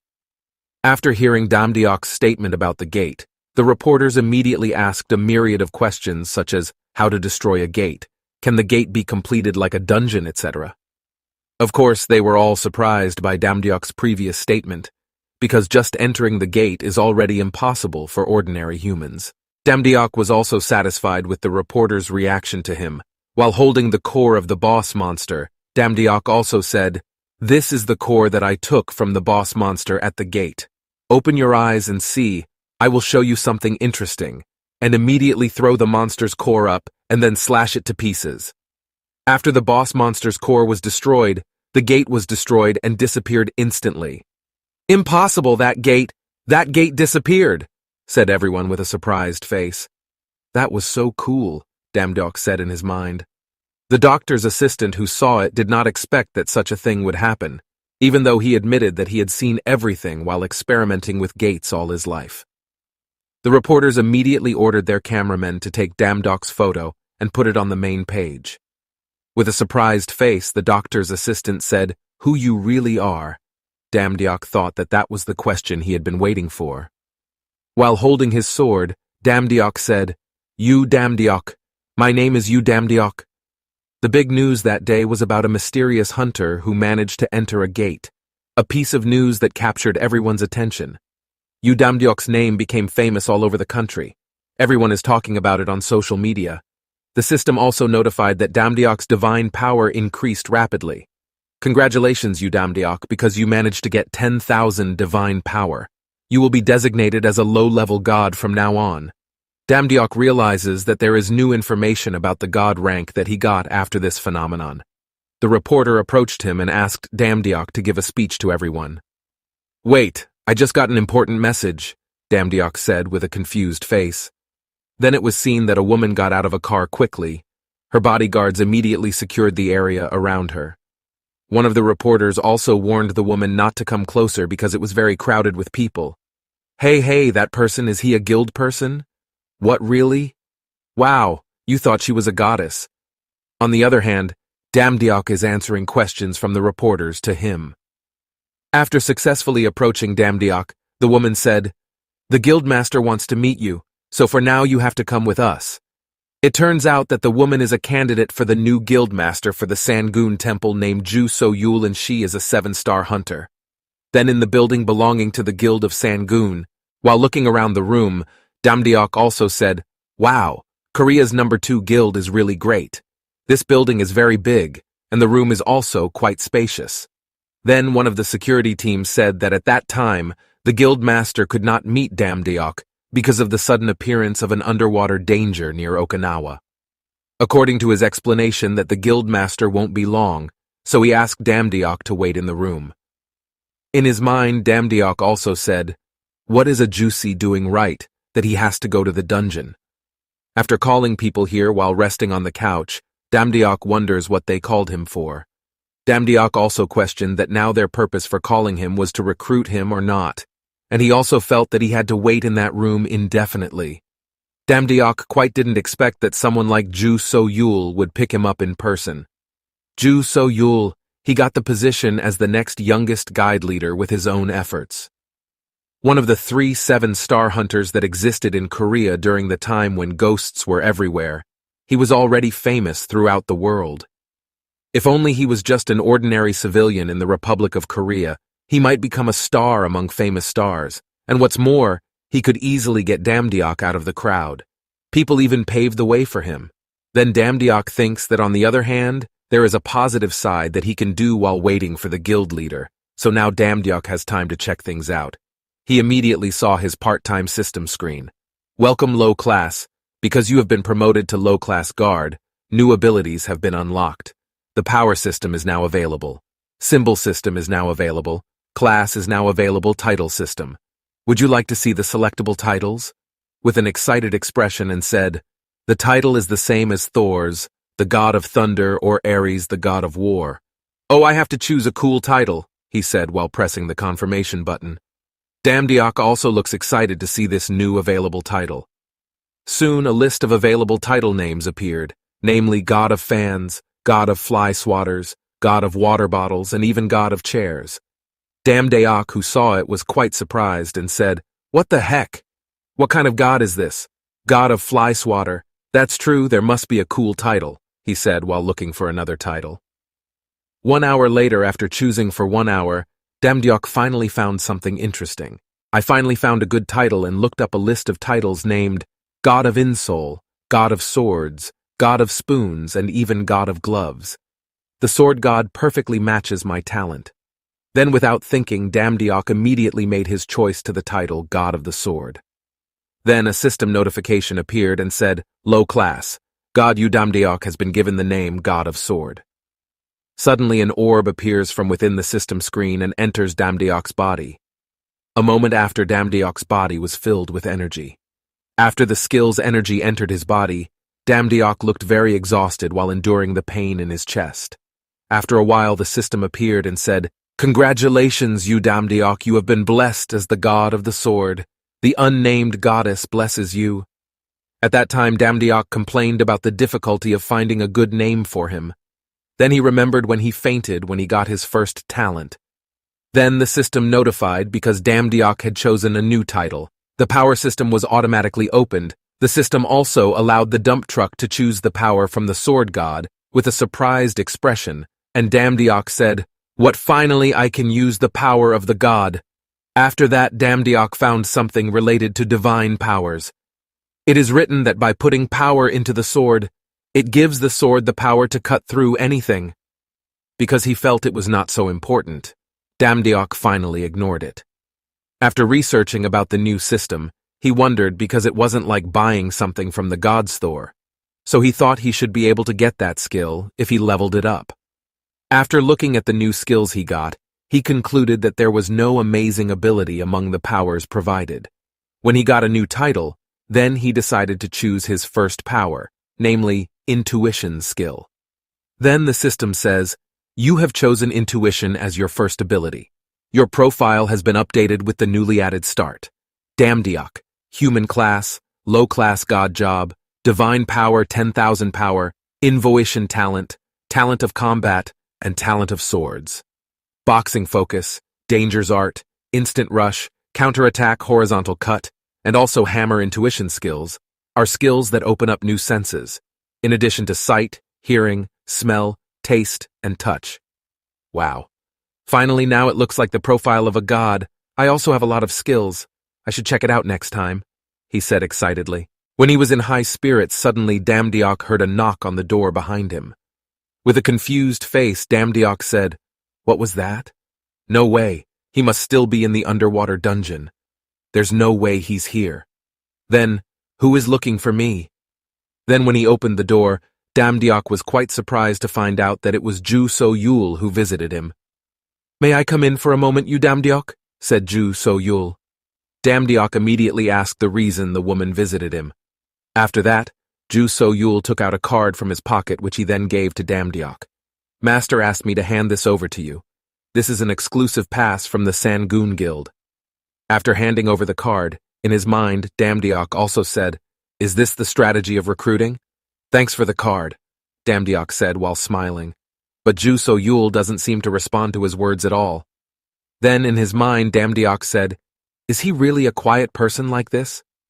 After noticing Joseol's level, Damdiok thinks that this woman brings a strange atmosphere to him. When Damdiok wants to say something, suddenly his pet named Snow jumped out of his body towards Ju So-yul. After seeing the level of Snow just now made Damdiok quite surprised. Then Damdiok immediately apologized to Ju So-yul for Snow's impolite behavior. Damdiok explained that Snow originally wasn't that kind of pet. Ju So-yul said that it was not a problem. For him, Ju So-yul also said that Snow is a very cute animal. Not long after, Ju So-yul said, "May I give him a snack?" "Ah, yes, of course, please," Damdiok said after seeing Snow's behavior in his mind. Damdiok says this kid didn't even glance at the nurse at the hospital before. So why does he like Ju So-yul so much? Does he like pretty girls? Son of a bitch. Then Damdiok was quite curious about the snacks that Ju So-yul gave to Snow. Damdiok without hesitation immediately asked Ju So-yul about the snacks that Ju So-yul gave to his pet. Ju So-yul explained that the snacks he gave were like nutritional supplements made from nuts, and according to him, snacks were good for the body. Then Ju So-yul said that at that time he was very happy to meet Damdiok. "Snow White, see you next time," said Ju So-yul. After Ju So-yul left, Damdiok rested and thought that it was very difficult to talk to Ju So-yul normally. Then he also said to Snow, "You seem to like him. Jump on him and even eat what is given without hesitation. Do you really like Ju So-yul?" Then Damdiok realized something was off. "Before, come to think of it, did I ever tell her Snow White's name?" Damdiok said with a worried expression. Damdiok, who was looking for info on how to deal with stalkers on his cell phone search engine, Damdiok at that time thought about Joseo-yul, who previously called Snow by his real name.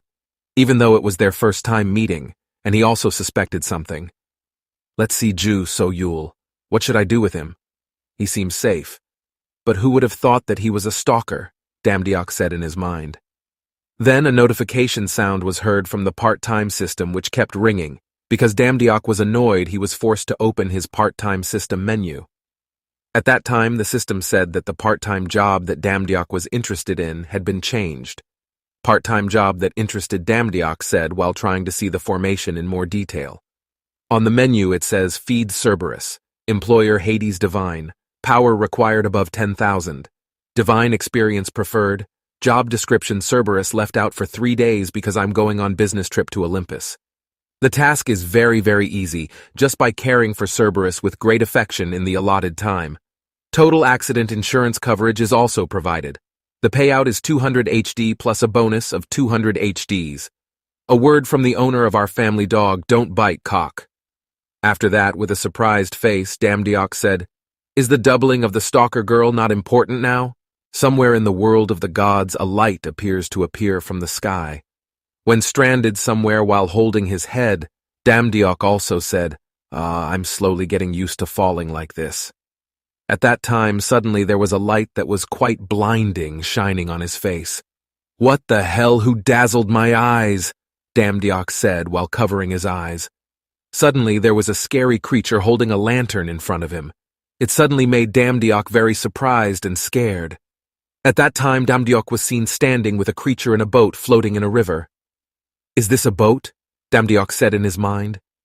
Then the scary creature said that Damdiok wasn't dead yet. Then the creature explained that where Damdiok is standing now is a river, a place where the dead from the underworld below, and also a place where the living cannot pass through. Stick River based on its myth. With a smile, Damdiok told me that he had some work to take care of. Then he asked Karen, can Karen help him to cross the river? He firmly refused and asked Damdiok to return to where he came from. Then Damdiok asked Karen where he could meet Hades. Then, with a face full of anger, Karen also said, "How dare someone like you say his name carelessly?" Seeing Karen's expression that looked annoyed, Damdiok teased him even more by saying, "Of course I have to call him Hades, otherwise what should I call him? Oh, should I call him by his nickname, God of Underworld King?" Seeing his attitude and impoliteness, Karen approached him and said, "Don't you love your life?" Damdiok said, "I want to ask you one thing. Weren't you the one who provoked me first while taking his scythe?" Karen said, "I warned you. Go back to where you came from. A bunch of hot-blooded, low-level gods like you hang to death from this pillar." Then Karen ordered Damdiok to return and said that this was the last chance for Damdiok. But instead of being afraid, Damdiok pointed his middle finger at Karen. Without thinking long, while swinging his scythe at Damdiok, Karen also said, "So arrogant. Fine, I will kill you as you wish."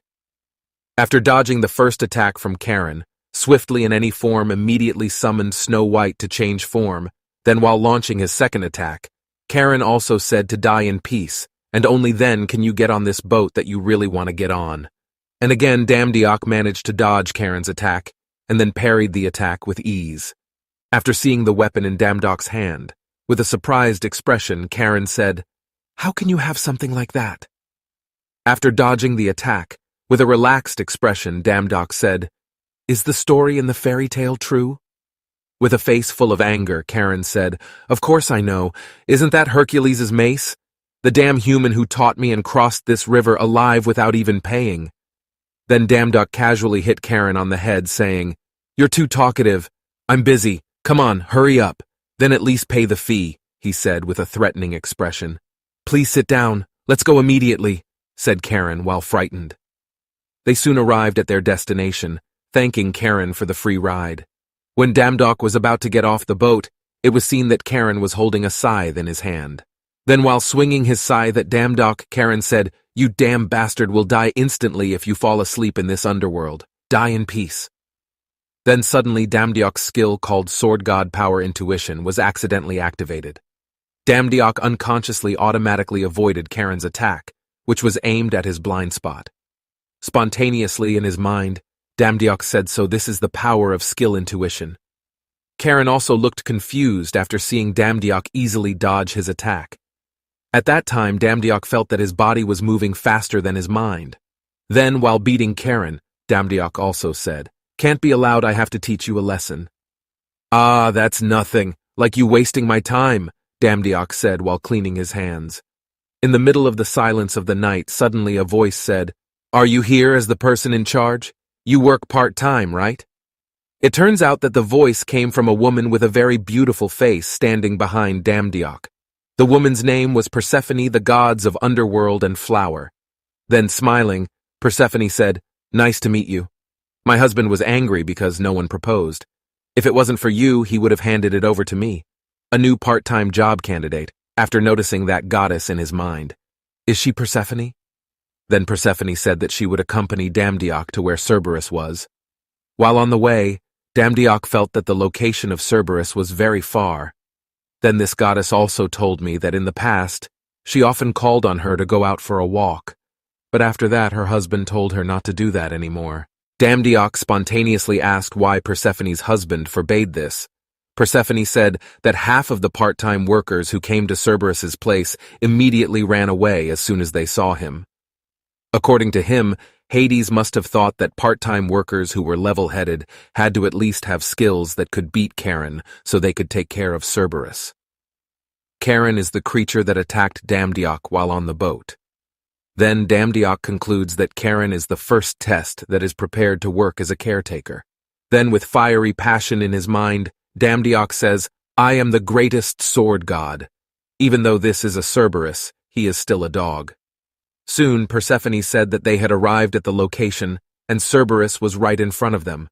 Seen a terrible creature guarding the underground world named Cerberus. After looking at him with a languid face and saying, "Die me." Then, while holding a scroll of paper in his hand, Persephone also said, "Please read before starting work.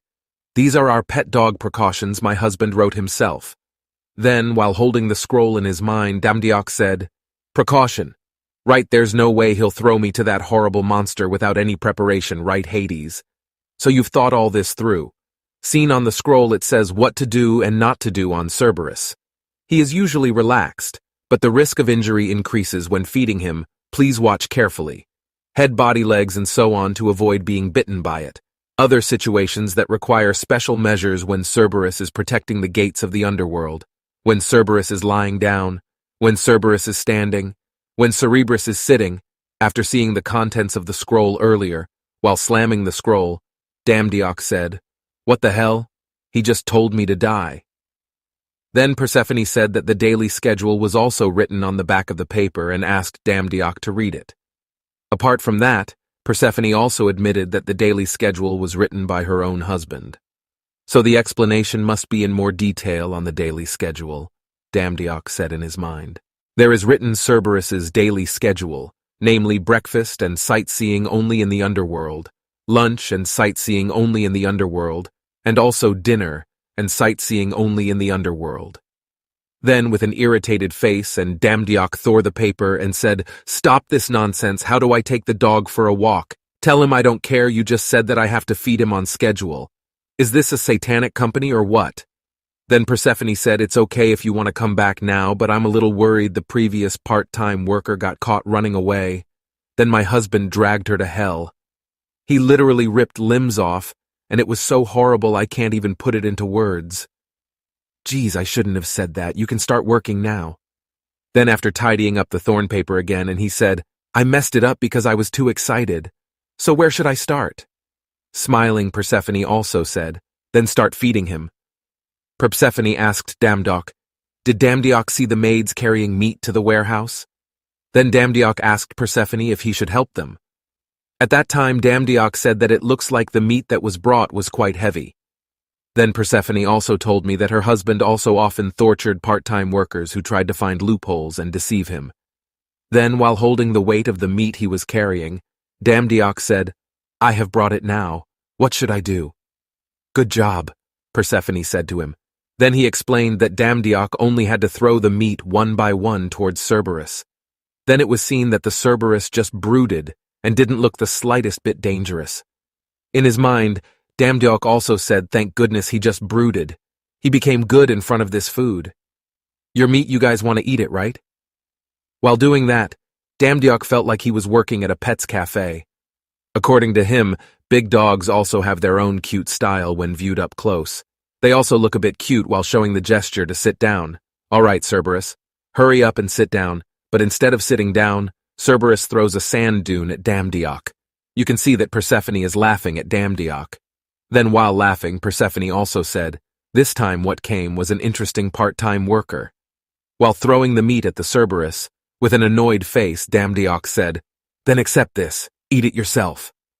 When the throw hit one of the heads of the Cerberus, Damdiok also said, "My goodness, I'm sorry, I can't control my strength. Don't laugh at your friends either." Then, after being hit by the two of them, Cerberus's face became irritated and angry, and he quickly ran towards Damdiok. But his steps were hampered by the chains that bound them. "What do you want to do with that chain?" Damdiok said with a teasing face. But suddenly the chain restricting their movement was released by itself, and unknowingly it turned out that Cerberus was already in front. Damdiok, who panicked, said, "Ouch, damn, wait a moment." Then when I realized that the chain was broken, Damdiok also said, "Ha, they broke the chain quickly." Cerberus again pounced on Damdiok, but Damdiok managed to avoid it. On the other hand, Persephone even saw the broken chain and said, "Wow, apparently the chain can be broken too." "Now is not the time to think about that," said Damdiok with an annoyed face, then swiftly, and to pull Persephone's hand to escape from Cerberus, who looked like he was going crazy. Then Damdiok said that the mad dog just wanted to bite him because he was joking with them. Because Damdiok's arm was bleeding, Persephone asked about the state of Damdiok's injured hand. Damdiok admitted that it was not a problem because he thought it was just a wound. Then, with an irritated face, Damdiok said, "Before that, why did the chain get damaged so easily? Surely the quality of the chain is the worst." With a panicked and confused face, Persephone said this was also the first time I saw the chain broken. While arguing, they did not realize that he was already behind them. "Damn, they're so fast, let's split up," Damdiok said while running. "No, you have to stay near me," Persephone said to him. After hearing Persephone's words, Damdiok also asked the reason why the goddess asked to keep following him. Persephone said that even though she looked weak, she was still the wife of the owner of the underworld, and Persephone also claimed that as long as she was around, Cerberus would not dare to attack. "Do you think so?" "Yes, it is," they said while looking at the Cerberus with its big mouth that was preparing to devour them both. Then swiftly Damdiok pushed back Persephone and called Snow White. Damdiok immediately jumped up and said, "Bite this, you crazy dog!" Damdiok was also seen successfully landing a punch at Cerberus, but unfortunately the punch had no effect on Cerberus. Then quickly the Cerberus managed to hit Damdiok. Damdiok was thrown quite far after receiving the blow from the mad dog. His face was full of blood and Damdiok said, "Damn, why is he so strong?" On the other hand, it looks like it has a terrible aura when it looks like Cerberus is going to pounce on it and finish it off. Seeing that, he shouted to Damdiok to stay away from that place. He also said that if Damdiok fell into the river, Cerberus would immediately catch and eat Damdiok. "Damn, my vision is getting blurry, I can't hear what he's saying," Damdiok said in his mind. Then saw Damdiok, who didn't respond to his call. In his mind, Persephone said, "He must not hear what I said, what should I do?" Then Persephone approached Cerberus and said, "Cerberus, stop, I told you to stop. Listen to me, you mutt." As if ignoring Persephone's words, Cerberus immediately ran and lunged at Damdiok, who was helpless at that time. After seeing Cerberus running towards him, he also said, "Finished me. I came here to feed the dogs, but ended up being dog food myself." Then, as if he didn't want to die in vain, and he tried to hold back the lunge from Cerberus and said, "Seriously, I refuse to die like this." Then Damdiok was plunged into the river of death. After colliding with Cerberus, Persephone saw him calling out Damdiok's name. But Damdiok doesn't appear on the surface either. It can be seen that Damdiok has drowned in the river, which is inhabited by the spirits of the dead. Damdiok, who was drowning in the river at that time, when half-conscious, Damdiok said in his mind, "Damn, why is it so cold? I can't even move a bit. Am I dying? Everything that happened to me until now feels like I'm floating in a dream and a part-time job that I really do. Is it all just an illusion? Almighty's spear that never misses its target. There are still many things I want to get from the God Shop. Lion's armor that neutralizes all physical damage. I can't even buy a single one. Being able to cross this dimension feels like my memories are floating with my body. I must be having flashbacks before my death," he said, while imagining all the memories of his life. Then Damdiok vaguely saw his pet named Snow White swimming towards him. Realizing the arrival of his pet, Damdiok said, "Don't come, Snow White, at least you have to live." After successfully approaching him, Snow White immediately bit to awaken Damdiok. Damdiok, whose nose was injured by Snow White, automatically regains consciousness. Meanwhile, the spirits of the dead try to pull him down. Damdiok feels that his consciousness is fading, and he thinks to do something as soon as possible. Suddenly, he remembered the skill he just got called Hammer. Then he activated his skill to bring out the hammer from his hand. Then he tries to use skill 2 primary to get a boost to the surface. At that time, he even began to find it difficult to breathe. After successfully dealing with the interference from the souls of the dead, Damdiok immediately swims to the surface. He soon made it to the surface while walking towards the mainland. Damdiok also said, "I managed to escape death."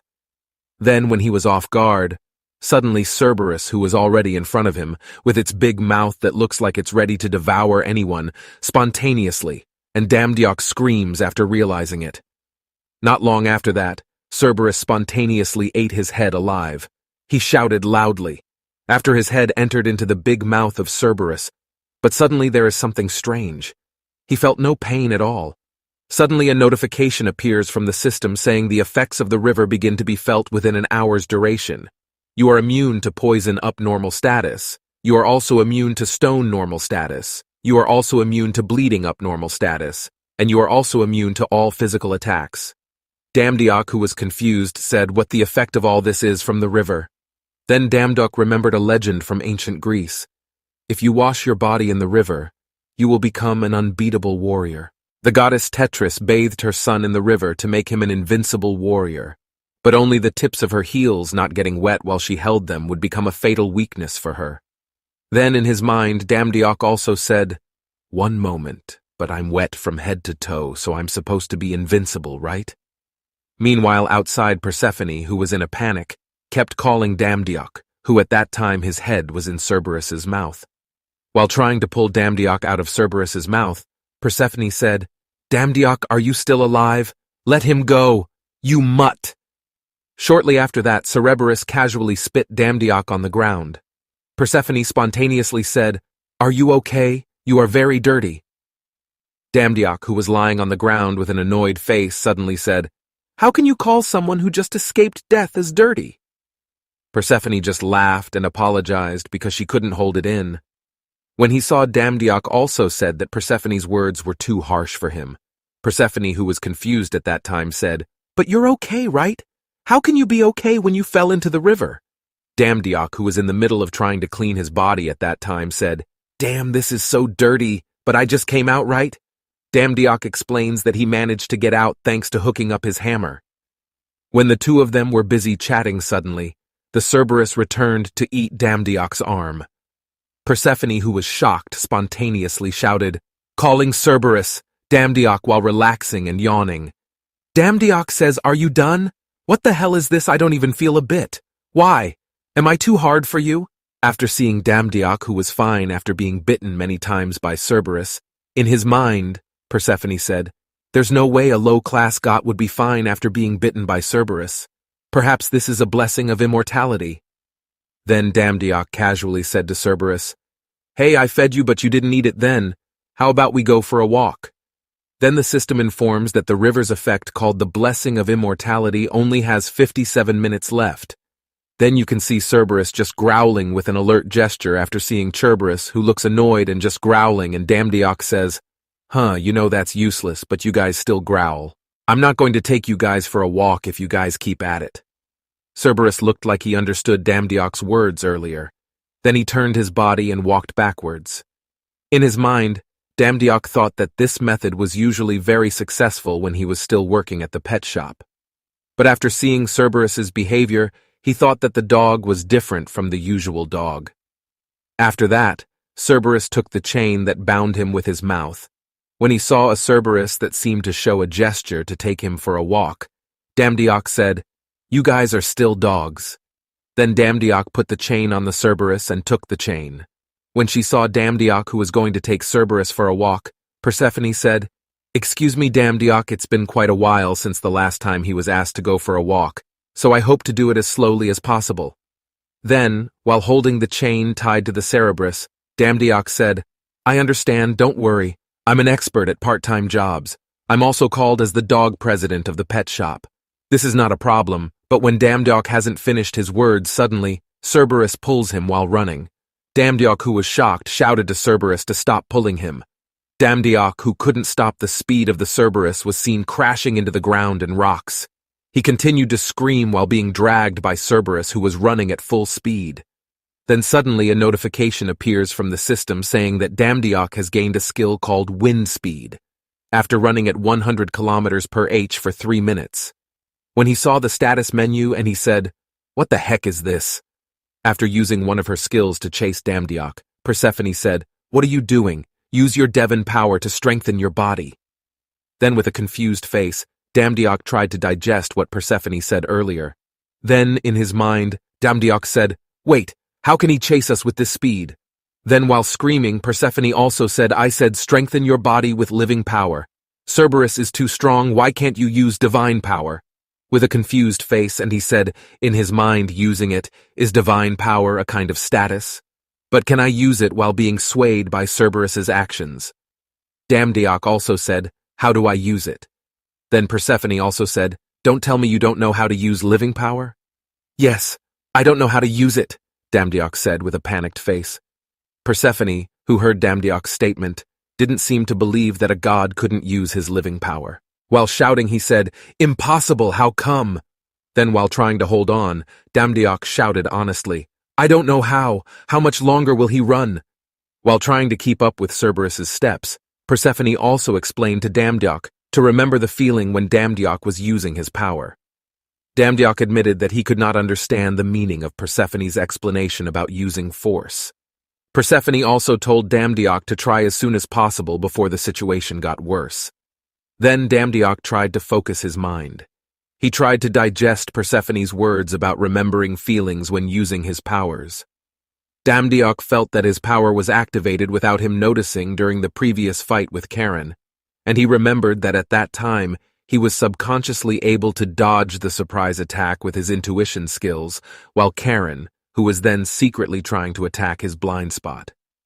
He also remembered Persephone's words about trying to remember that feeling to become an imagination, and think of it as controlling the water in his body. An imagination controls the water, Damdiok said in his mind. Then Damdiok started focusing his body to try to cast divine ability. Not long after, Damdiok managed to unleash his divine power. The first step he took was to tighten his grip, and then Damdiok tried to block the pace of the Cerberus by using his feet as a braking medium. It can be seen that the speed of the Cerberus stopped after Damdiok used strength. While pulling on the chain, Damdiok said, "Did he really stop?" Persephone, who saw it, said, "Good like that. Focus power on the body part you want to strengthen, and then on the other side." Cerberus, who was annoyed because his steps had stopped, tried to pull back the chain that was being held by Damdiok at that time. Damdiok, who realized it with an irritated face, said he pulled the chain. Damn it. Then don't want the previous bad incident to repeat. Damdiok also tried to focus on increasing the strength of his divine power while pulling Cerberus with full strength and saying, "Body parts focus on Devon power. Be a good dog."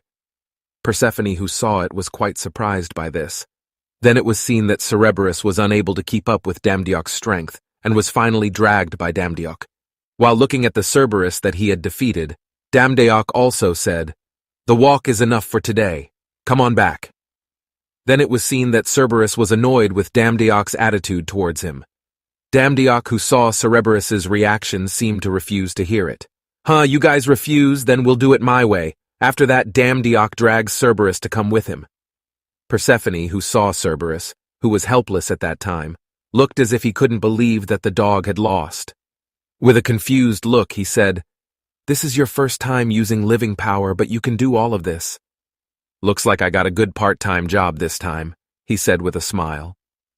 Then suddenly Damdiok realized that there was something stuck in his mind. According to him, there was something strange about Persephone. Damdiok saw that he had realized from the start that Preparation was a goddess who was strong enough, but Damdiok wondered the reason Persephone didn't stop treating him with Cerberus.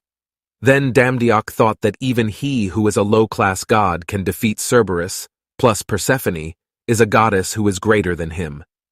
This made Damdiok feel confident that Persephone would beat Cerberus easily. Then Damdiok tried to make sure by saying, "May I ask a question?" "Yes, please say, Persephone." Then after getting permission from Persephone and Damdiok said, "Why don't you approach Cerberus? I'm sure you can beat Cerberus easily." Then, while bowing his head, Persephone also said, "It's because there is a ban." "What is a ban?" asked Damdiok with full of question marks. While turning his face towards Cerberus, Persephone said, "Cerberus is the guardian of the underworld. He blocks many lost souls who try to return to the world of the living, and also blocks those who try to enter out of curiosity, and I am one of them." Then Damdiok, who heard it, was quite surprised by the explanation from Persephone. Then, with a hopeful face, Persephone said, "I am the one who wants to return to the world of the living. In Greek mythology, I am the goddess of spring, daughter of Demeter, and wife of Hades. The god of the underworld is told that Hades fell in love with Persephone at first sight, but was not approved by Demeter, so Hades kidnapped Persephone and made her his wife and queen of the underworld. It is said that Persephone ate a pomegranate which caused her to live in the underworld. To please Demeter, Persephone spent 6 months in the underworld and 6 months with Demeter. That's why there's spring and summer. When preparations were with Demeter, and there was autumn and winter when Persephone was in the underworld with Hades. After listening to Persephone's explanation of coming to the underworld, Damdiok concluded that Persephone was confined in the underworld, and she could not fight against Cerberus, who was assigned by Hades to watch over her. Persephone can only interact with some of the creatures Hades allows, like Damdiok. Damdiok feels that this is in accordance with the story in his mythology where Hades kidnaps Persephone and then locks her up in the underworld, because Hades is fascinated by her beauty. At first, Damdiok thought that the story was a silly story, but it turned out to be true. According to him, Persephone must have felt lonely while living in the underworld, and she felt that Persephone's life story was quite sad. Shortly thereafter, Snow White came to him and jumped at him. Damdiok apologizes to him for leaving and forgetting him. As they approached the gates of hell, suddenly Cerberus's demeanor changed, as if he felt something was bothering him. Then when he saw Cerberus's attitude that suddenly changed, and Damdiok said, "Why him?" Persephone also answered by saying he is chasing dead people. Even though he looks like that Cerberus is very good at his job, that is also the reason why I can't get out of here. Then Persephone tells Damdiok that after stringing Cerberus to the stakes, Damdiok's task in the morning is complete. At that time, Damdiok thought about the fact that a dog was sent to watch over a goddess. Therefore, he can conclude that Hades is a strict god. While tying the Cerberus to a stake, Damdiok thinks that he doesn't understand why Hades takes care of a dog that only he can tame. Then shortly he tried to activate his talent intuition. Then Damdiok was surprised by something inside the peg used to bind the Cerberus. Then he also wondered about the thing that was in the peg. At that time, Damdiok felt that it might be an item, and he was confused about whether to check it or not. Damdiok feels that something inside the stake is not a living thing. Then when Persephone said that the morning task was over and asked Damdiok to prepare something, he was surprised by Damdiok's behavior. At the sight of Damdiok trying to destroy the stake, Persephone said, "Mr. Damdiok, what are you doing?" Looks, Damdiok managed to pull out something from inside the peg. Persephone was surprised by what Damdiok found. Then with a smile, Damdiok said, Sorry, I thought there was something valuable in the peg. It turns out that the item that Damdiok managed to get from the stake for Cerberus was called a Cerberus collar. This necklace is used by Hades to train Cerberus, and when Cerberus wears this necklace, Cerberus will follow the orders of the person wearing the necklace. Seeing this, Persephone said it was hard to believe. It turned out that she had hidden the necklace here. "I've never been able to find it. How are you?" With an embarrassed expression, Damdiok said, "If I have to explain, maybe with my instincts." Out of curiosity, Damdiok then asked Persephone about the greatness of the necklace she got. Persephone said that the item was a great item because it could be used to train Cerberus, which creature was a symbol of the underworld. Persephone emphasized that by ruling Cerberus, it was the same as ruling the entire underworld. Damdiok also admitted that he thought that the necklace looked like a normal dog's necklace. Then, while looking at the Cerberus necklace, Damdiok said, "Then I won't be able to use this, right? For this is the property of Hades. If only I could use it, it would be easier for my work at that time." Persephone also seemed to think about something. After that, Persephone said that it really wasn't important. Damdiok also reconfirmed Persephone's statement. Then Persephone said that the object was not a forbidden object. Persephone also admitted that in the past, her husband often told her to try to find the necklace. He said that Persephone was allowed to train Cerberus if he could find the necklace. Damdiok called Cerberus and said that he would put the necklace on him. After seeing Cerberus disobey his request, and Damdiok said, "You still don't understand that you are weaker than me. Would you like to repeat the lesson?" After putting the necklace on Cerberus' neck, Damdiok also said, "OMG, that necklace looks good on your neck. If only you would obey from the start." Out of curiosity, Damdiok then tried the effects of the Cerberus necklace by trying to order the Cerberus to do what he ordered, such as sitting, sleeping, or rolling over. After seeing Cerberus obeying all his orders, and Damdiok said, "Turns out you can be cute too, huh?" It was punishment for biting and scratching me, now standing facing that wall, contemplating your attitude earlier. At that time in his mind, Damdiok felt that if Cerberus's attitude continued like that, then he was sure that his job would become easier. Damdiok laughed out loud after thinking about that. Then Persephone patted his shoulder and said, "Mr. Damdiok," then smiled. Persephone, did you see it?" After that, it was seen that Persephone was casting a spell on Damdiok. Not long after that, Damdiok fell down and he said, "Miss Persephone?" Then with a cold face, Persephone said my husband had two final orders to Cerberus. The first was to watch over the dead who wanted to escape from the underworld, and the second was to watch over Persephone's movements. At that time, Damdiok slowly felt quite sleepy. Even his vision became vague. While walking away from Damdiok, Persephone said, "Sleep, sweet Lord Damdiok. I will be back before my husband comes home. So just relax and sleep until the moment comes, when he is about to fall asleep." Damdiok finally realizes that the most important thing for Hades is not the underworld, and finally Damdiok starts to close his eyes unconsciously. Then it wasn't long before Snow White was seen calling Damdiok, who was unconscious. Damdiok looked semi-conscious as Snow White kept calling him. After fully conscious, Damdiok immediately got up and said, "What happened? Did I fall asleep? What about Persephone?" At that time, Damdiok kept paying attention to his surroundings to look for the whereabouts of Persephone. When he realized that Persephone was missing, Damdiok panicked. Then Damdiok was confused and wondered about how long he had been asleep. When the system notifies that the effect of the river only has 5 minutes and 20 seconds left, Damdiok is shocked and says that he doesn't have much time left. While running to find Persephone, and Damdiok ordered Cerberus to guard the gates of hell because he was going to look for Persephone. While on the trip, Damdiok thought that normally Persephone would not be able to leave the underworld because Cerberus was assigned to watch over her. He felt that if Persephone was caught running away from Underwood because of him, then it was certain that Hades would kill her. With a panicked expression, Damdiok said, "How far did he go? I have to quickly find him." Then he remembered the skill he got the first time he took Cerberus for a walk, and he immediately activated his new skill, which can increase based on the user's physical abilities. Shortly after that, Damdiok's running speed immediately increased greatly, and it really made it easier for him to maneuver faster. When paused for a moment, Damdiok also said, "Wow, it is very fast. Okay, so now I'm going to try to activate this skill along with divine power then quickly, and to try to maneuver towards the river in search of Persephone." Not long after that, Damdiok finally managed to find Persephone, who was in a boat at that time. Meet it.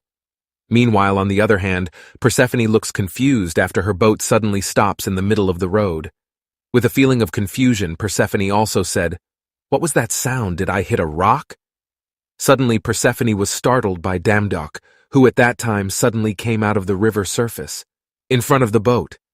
Then, with a scary face, and Damdiok said, "Where are you going in such a hurry?" Then, with an irritated face, Damdiok said, "Hey, you told me that no one will be able to cross the river. How did you get through it? I'm sorry, I just want to meet my mother." When Persephone said things about her parents, Damdiok also remembered his mother, who was currently in the hospital. Then Damdiok also tried to calm his emotions and said, "But you should plan some things in the future." Then Persephone casually said, "Don't worry. There are still 2 days until my husband returns, and this is also a secret. But I've never been caught before." When he heard Persephone's confession that he had done this before, Damdiok was quite surprised, after knowing that this was often done by Persephone. Then suddenly the boat they were riding hit a big rock. The collision blew a large hole in the front of the boat. They were both quite surprised after knowing that the boat they were traveling on had been damaged. Damdiok also predicts that this boat might not be able to survive until they return. Then, when he found out from the system that the effect of Stick River only had 15 seconds left, made him think that he had no other choice. Meanwhile, it was seen that their boat was a little closer to land. Then Damdiok also tried to prepare to regulate his breath. After that, he immediately jumped into the river and tried to push the boat with his strength. Then, while pushing the boat, Damdiok said, "Whatever the tight grip." Soon, the two of them were seen to have reached the mainland. Then it was seen that they were already in a place filled with plants and bright sunlight. Then, with a happy face, Persephone also said, "This is fun." Suddenly, Damdiok said, "Can you promise me one thing?" With a confused expression, Persephone said, "Promise you? What is that?" Then, with an annoyed face, and Damdiok said, "Promise that we will come right back after meeting your mother, no matter what." Then he said that Damdiok must have been worried.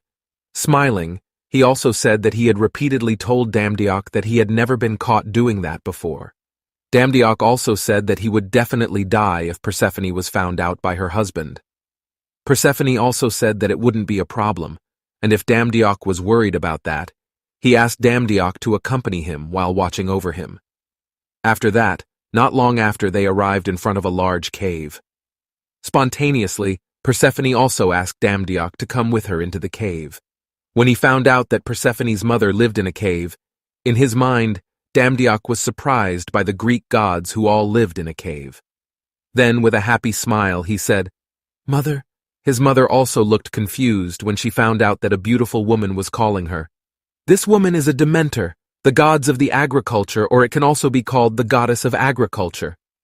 Then, with a surprised face, Dementor also said, "Huh, what happened?"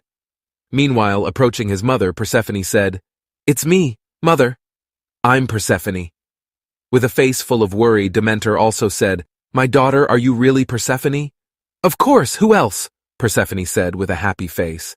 They both let go of each other, longing between mother and child.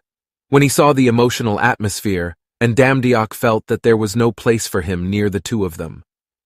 Meanwhile, when Damdiok saw a flower blooming nearby, in his mind he remembered a mythological story in which the story said that as long as Persephone was in the underworld, all the plants turned white because of the sadness experienced by the Dementor. Meanwhile, in our world, that is what causes winter, or what is known as winter. Then Damdiok said that he was going back to the boat because he suddenly remembered that he had something he had to do.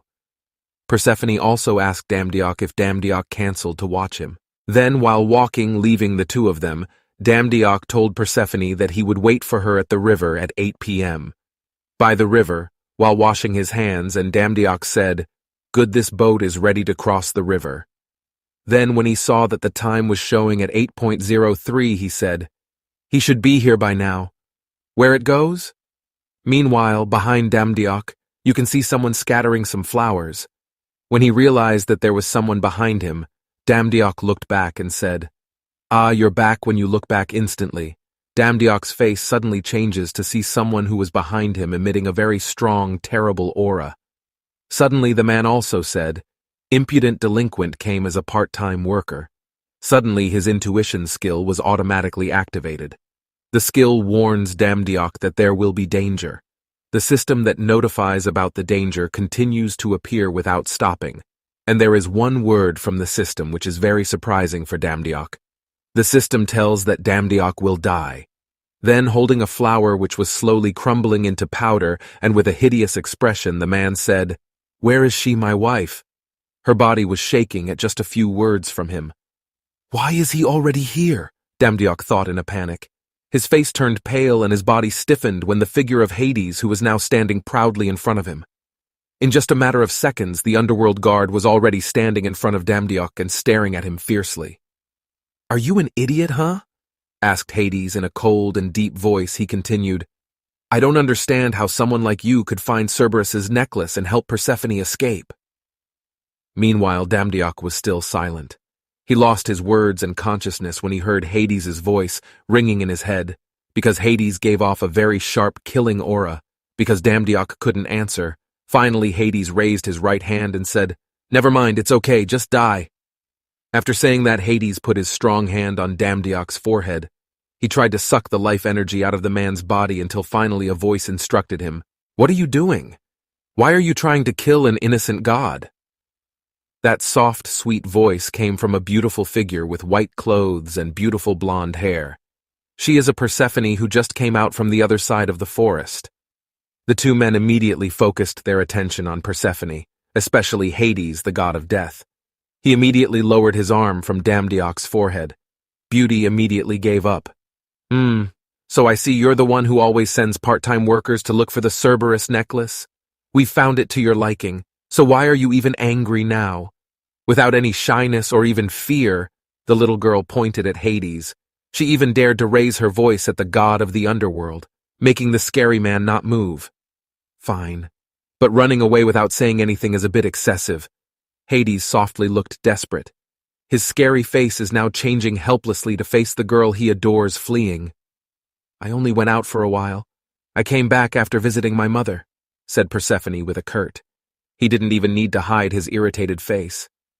"Not at all, but at least you still have something to say," asked Hades. The expression on his face now turned pitiful when he begged. His figure this time looked like it wasn't the leader of the vicious underworld. "Should I say everything to you? Are you going to treat me like a child this time?" Persephone snaps. The girl even turned her face away with pouty lips. Annoyed Hades started to get restless. Damdiok, who has been standing watching the fight between them, looks very surprised. "I'm afraid," Hades whispered once again that his face was so changed, full of sadness and despair, that no one would have guessed that the leader of the underworld could have this kind of expression. He is a romantic. Damdiok is hysterical. He really didn't suspect that Hades is this kind of figure. Even so, he remains silent, not daring to start their conversation. "I still have a lot to say, so we will continue in the underworld," Persephone said as she took out a box from her left hand. He gave the box to Damdiok while saying, "Take this. Take it as a bonus." Ah, yes. Despite the confusion, the young man still took it for granted. "You let him live. And what is it?" Hades asked in a low voice. He looked very unmoved in front of Persephone from his tone. He was very curious about the gift. It could be that he is also very upset that his praise of his heart gives gifts to other men. "She did a good job, so I gave her a present." "Your mind is really narrow-minded," the girl answered with a bit of grumbling. He was really annoyed with the overprotective attitude of Hades. After saying that to Hades, he turned back to Damdiok saying, "I will arrange your payment, so don't bother reporting it to the system and don't come hanging around here anymore." After hearing sweet parting words from Persephone, the young worker was immediately sent back to his world. A second later, the view of his office that was already late at night presented before his eyes. "How many times have I almost died at this job? My life feels like it's shortened every time I work as a part-time worker," Damdiok muttered at this time he has returned to his office to take a short break. However, he said it was a bonus, and I took it without even thinking about what it contained. The brown-haired man while opening a gift box from Persephone. Then a golden light appeared as soon as the box was opened, and the system appeared and gave the young man information about his reward, the forbidden fruit. When consumed, will make you able to distinguish between good and evil. So the notification sound from the system when showing a purple apple golden fruit symbol of eternity. As the fruit of the gods, when consumed, it will make you forever young, while this notice is shown for golden apples. So with this, mother can be healed. But can humans consume the fruit of the gods? This young man's mind was still wavering. He weighed the 2 apples in his palm while looking carefully. "This is a miracle," shouted a doctor at a well-known hospital. On a sunny morning, a commotion at the hospital had occurred because the doctor was surprised to see the results of Miss Damdiok's examination. "Your cancer cells are gone completely. How could something like this happen overnight?" Continued the doctor's comments while examining the results of the examination in the hands of the elderly doctor massaging his forehead, which felt dizzy. "Doctor, is that true?" Damdiok's mother asked slowly. At this time, she and her son were waiting for the doctor's answer with palpitations. "Yes, but this is something that cannot be explained by modern medical science," replied the doctor with an astonished expression. He still stares intently at Damdiok's mother's health information while trying to research it further.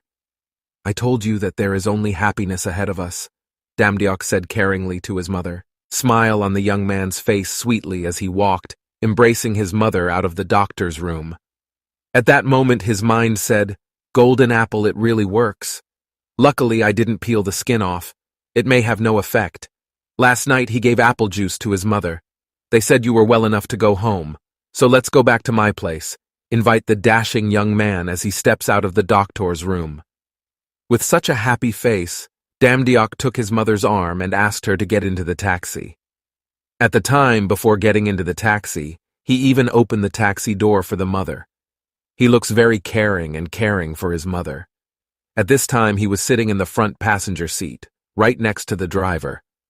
"Young man, we have to make a detour to get there." "Is that okay?" asked the taxi driver.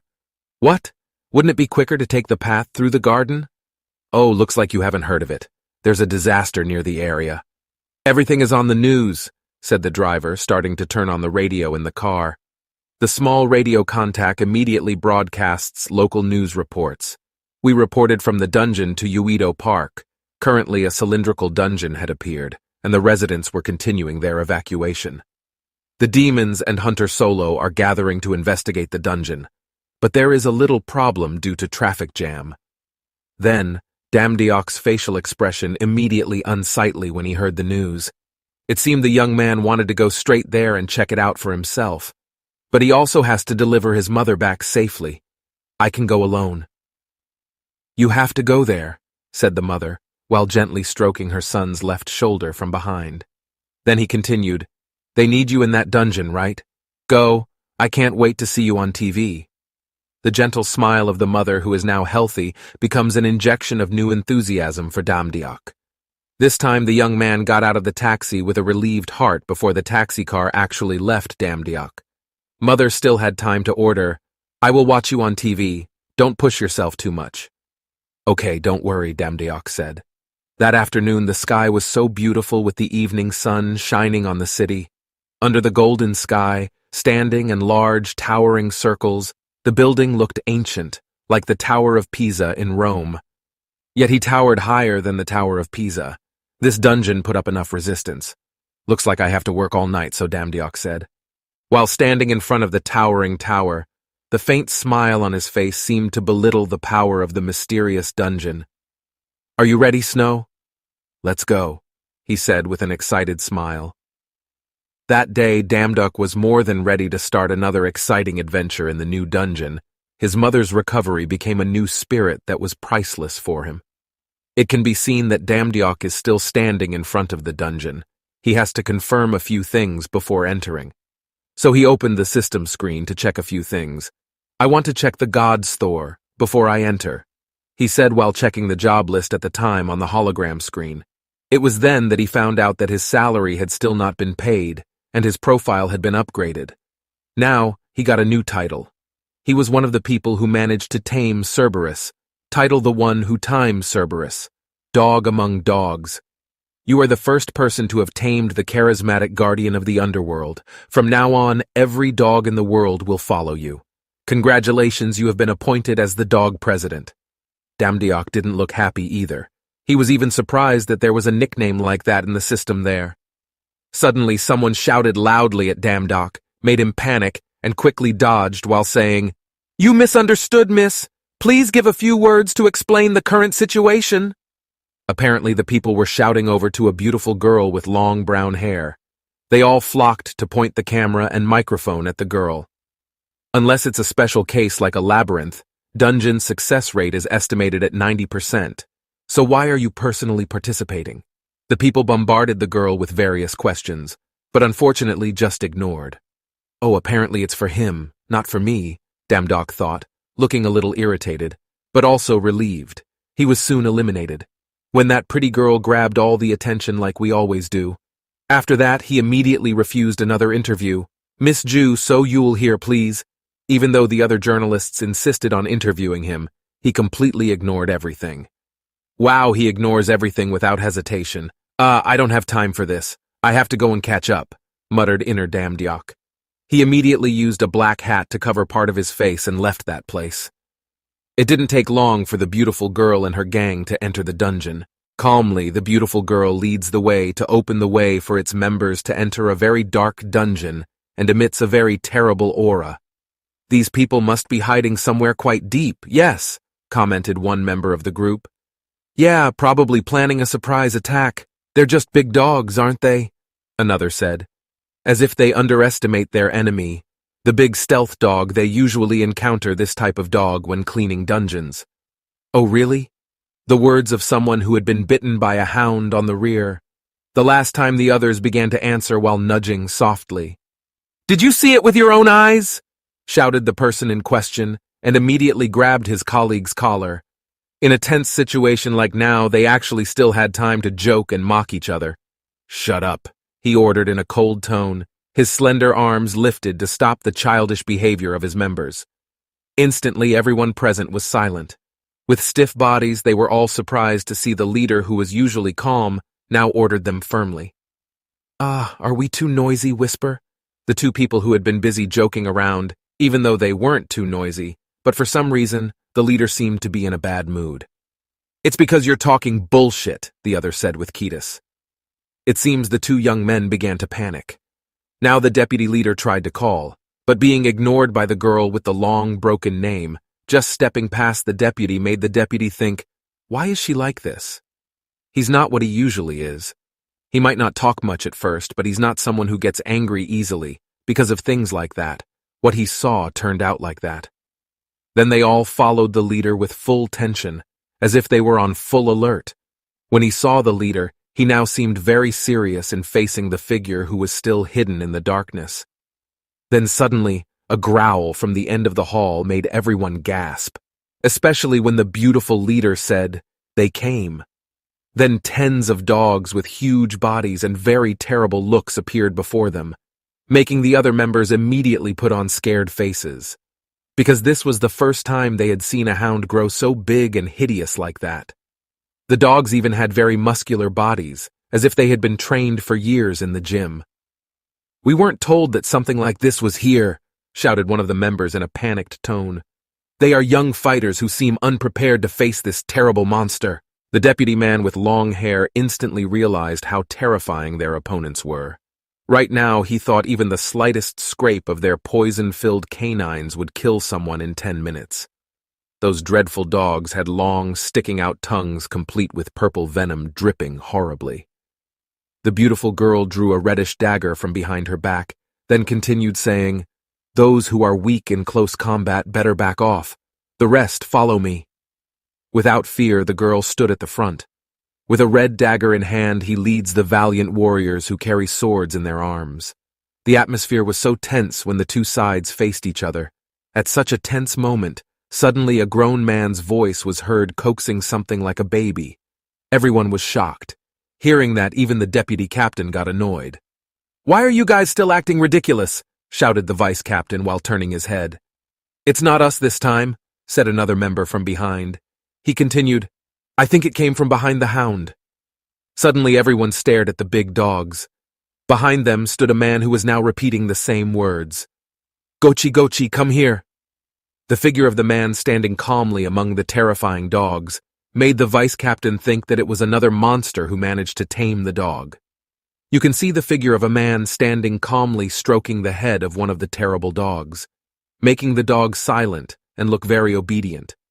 Anyone who saw that was even more convinced that the figure who had now managed to control the ferocious dogs must be a humanoid or demonic human monster, because they didn't know who our enemy was. Both are the worst-case scenario, whether it's a humanoid monster or a human demon. Both of them are terrible. So strongly suspected the deputy captain, so he stepped forward and said to stay behind the leader. "Motherfucker, show yourself. Are you a humanoid monster or a demon?" The captain was being so fierce he even pointed his sword at that figure, without waiting for it to show itself. It seems he really wants to show his quality to all the members. "Would you lower your sword?" The man's figure drew closer, his tone beautifully deep and serene. "Apparently it is Damdiok." He continued like this. When he got to the light, he was frightened. This was referring to the big dog closest to the vice captain. The big monster does look a little scared with eyes that stare at an ordinary human. The deputy captain looks very shocked to see the figure in front of him. Apparently these were normal humans, even so they couldn't lower their guard at a time like this. Without them all realizing it, there was a big dog lurking behind Ju So-yul and Sitting, who had been alert earlier, immediately ran towards the girl with lightning speed. "Ah, damn!" The deputy captain cursed when he was in front of Ju So-yul pushed aside by Damdiok. He was worried that Damdiok wanted to hurt Hoseo-yul. With a fierce face, he said, "Naughty dogs, you can't bite them." Then the title, "The One Who Times Cerberus," the effect of your title has been activated. The system immediately appeared and finished hitting the dog. The system said that the effect of the title was activated as soon as he touched the dog. So that's how Damdiok tamed all those terrible magic dogs. "He's not trying to attack," muttered the vice captain with an astonished face. The other members were also amazed at Damdiok's ridiculous way of taming the large demon dog. The young man turned his head. He locked eyes with Hoseo-yul. At that time his arm was still holding the warrior girl's wrist. Realized there was a very beautiful and unique blue pearl bracelet. But the expression on his face was very cunning. I don't know what this young man was thinking. What is clear is that it seems very disturbing Ju So-yul, because the girl put on a sullen face. Damdiok, who was still kneeling on the floor. He held Ju So-yul's arm because he was fixated on his beautiful bracelet. In his heart, Damdiok was sure that the bracelet was very similar to the one worn by Persephone. When he wanted to ask Ju So-yul where he got the bracelet, suddenly the beautiful girl opened her voice. Ju So-yul said that this is very troublesome. Moreover, many people saw it. Damdiok was confused. Ju So-yul actually said that Damdiok was very brave. Then it didn't take long for Damdiok to immediately realize his position. A big misunderstanding was going on here.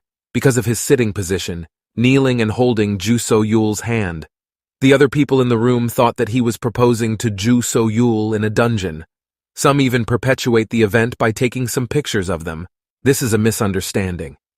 Damdeok gets even more annoyed that he screams loudly at those pranksters. He really didn't like being the butt of their jokes. A few moments later, Damdeok and Han face each other with sharp eyes. Then Damdeok asked them to sit down firmly, and the dogs immediately obeyed, who looked quite ferocious. Then with a smile, Damdeok asked 10 dogs to dig in one area, assisted by the rest of the dogs. Without further ado, Han obeyed Damdeok's orders, made the other people who were inside, and it riveted to see their behavior. With their strong leg muscles. They are quite reliable earth diggers, and in an instant, they have found a red crystal stone, which is their main goal, to go inside and find the crystal stone. The dog barks and immediately reports it to the Damdeok. He shows the stone he bitten to his master. Then with great care, Damdeok rubs the head of the dog that managed to find the crystal, and to treat the monster dogs really like tame dogs. The vice captain in Ju So-yul's team was even shocked to see how much the monster dogs thought of Damdeok, and how gentle, and to treat them as if there was no fear in Damdeok's eyes for those very vicious monster dogs. Then Ju So-yul approached Damdeok, who was busy collecting his crystals. He said Damdeok's ability to control dogs was amazing. Then he asked where Damdeok got that ability. Instantly, in Damdeok's amazement with a shocked face, he didn't expect that Ju So-yul would question that. Because all this time people think that the ability is natural in his body since childhood. Then Damdeok changed the subject by asking where Ju So-yul got the beautiful blue bracelet. With a confused face, Ju So-yul replied that it was his own bracelet because he was wearing it. Then Damdeok stood up. He urged Ju So-yul to confess where he got the bracelet from. He really wanted to know. Damdeok was sure when he saw the ancient and unique design of the bracelet that it was exactly the same as Persephone's, namely a friendship bracelet. Damdeok keeps urging Ju So-yul to tell him where he got the bracelet. He starts to think that Hoseol isn't just a stalker. Damdeok kept pressing Ju So-yul to answer. He wanted to know who this girl really was. Finally, Ju So-yul answered casually. He got the bracelet from the internet. He bought it on the internet some time ago. This statement by analysis of the truth of the forbidden fruit, even if Damdeok really wants the bracelet. Then Ju So-yul can send the purchase link. Again, Ju So-yul's statement in Damdeok is well by fact the truth revealed by heavenly fruit. Damdeok immediately panicked in front of everyone. He pretended to be very interested in the bracelet because he wanted to wear it for himself. People started imagining really disgusting things, like a duck worshipping her bracelet so much that she kissed it like a maniac. Damdeok's body even shook because he was so embarrassed. In order to get rid of the shame from himself, he watched Ju So-yul closely. Because he is already too embarrassed, Damdeok will cover it up with something else. This time he is determined to bring Ju So-yul to feel embarrassed with him. So Damdeok immediately asks how he knows his pet's name. He asks sarcastically, "Did Ju So-yul stalk him?" At that time, Ju So-yul innocently replied that he heard it from the others. He explained that at that time he heard someone say, "Come on, Snow," while in the dungeon. Ju So-yul's question Damdeok checks again by heavenly fruit, who says that the target's intentions are approaching very well. Damdeok was speechless. He was at a loss for words to humiliate him again. Finally, the two of them fell silent for a few moments, facing each other. Until finally Damdeok's mind realized that all this time he was the one who had been acting ridiculous because of a misunderstanding. Soon everyone was surprised by a monster destroying a large gate. On the other hand, the monster dance has a fairly large Han head, body straight and bright red. He looks like a very terrible opponent. The monster said, "Weak creature who set foot here, you come to your death." The boss of the beast chuckled, watching its prey. He kept saying he would kill them all. But suddenly he was silenced by a fist that flew right into his face, which was quite scary. "Shut up," Damdeok taught the boss by shouting loudly. This time he was completely satisfied, being able to vent his anger and shame on the monster. The sound of the rain of blows that Damdeok threw at the boss monster echoed throughout the dungeon. The people who saw the incident were even stunned. They didn't think that someone would be able to defeat a boss monster alone and with their bare hands. Then Damdeok approached the people one by one and asked them to see all of Damdeok's abilities. At that time, Damdeok was busy asking people to forget all the events in the dungeon, including what was said with Yosoyul. On the other hand, the only girl in that place, Jo Seo-yul, just stared in wonder between Damdeok and the bracelet in his hand. Outside the dungeon, the people who had been waiting for them immediately scattered and bombarded them with various questions. For example, he was asked to tell about his experience clearing the dungeon. They asked whether Ju So-yul was having trouble, or was it easy as usual. The young girl calmly answered as the one in charge of this mission, "I'm glad no one got hurt while carrying out our plan." When Ju So-yul was hiding all the attention, Damdeok stood on the edge covering his face with his hat, and thought that he didn't expect to be blessed with such great talent, and should become a hunter. The guild should be able to manage them, so you can get hunter information easily on the hunter site. Since Damdeok is not an official hunter, it can't be suspected that he has violated dungeon and gate rules. If public opinion soured due to things like this again, he was worried that his godly power would be completely reduced. So he gave all attention to Ju So-yul and wanted to quickly leave that location. But as he stepped out of the location, he accidentally bumped into someone's shoulder. Apparently, the figure he hit recognized him. "You Damdeok! Are you really you Damdeok?" The name of the figure that is too familiar makes Damdeok stop walking immediately. The figure of a young man with blonde hair took off his glasses. He stared with contempt in his eyes. He asked in a tone full of ridicule, why was an insect like him crawling in such a dangerous place? Hearing Yu Damdeok's name, everyone immediately turned their heads towards them all. People wonder why Damdeok is called useless. While Damdeok himself, he still stands calmly, staring intently at the figure in front of him. It was clear that he really hated the figure of the man in front of him. He is John Young-ak, Damdeok's classmate in the past. He tapped Damdeok on the shoulder and asked, why isn't Damdeok greeting him? Even though his tone sounded friendly, actually he was insulting Damdeok with eyes full of disgust. By looking at Young-ah reminds Damdeok of his dark past.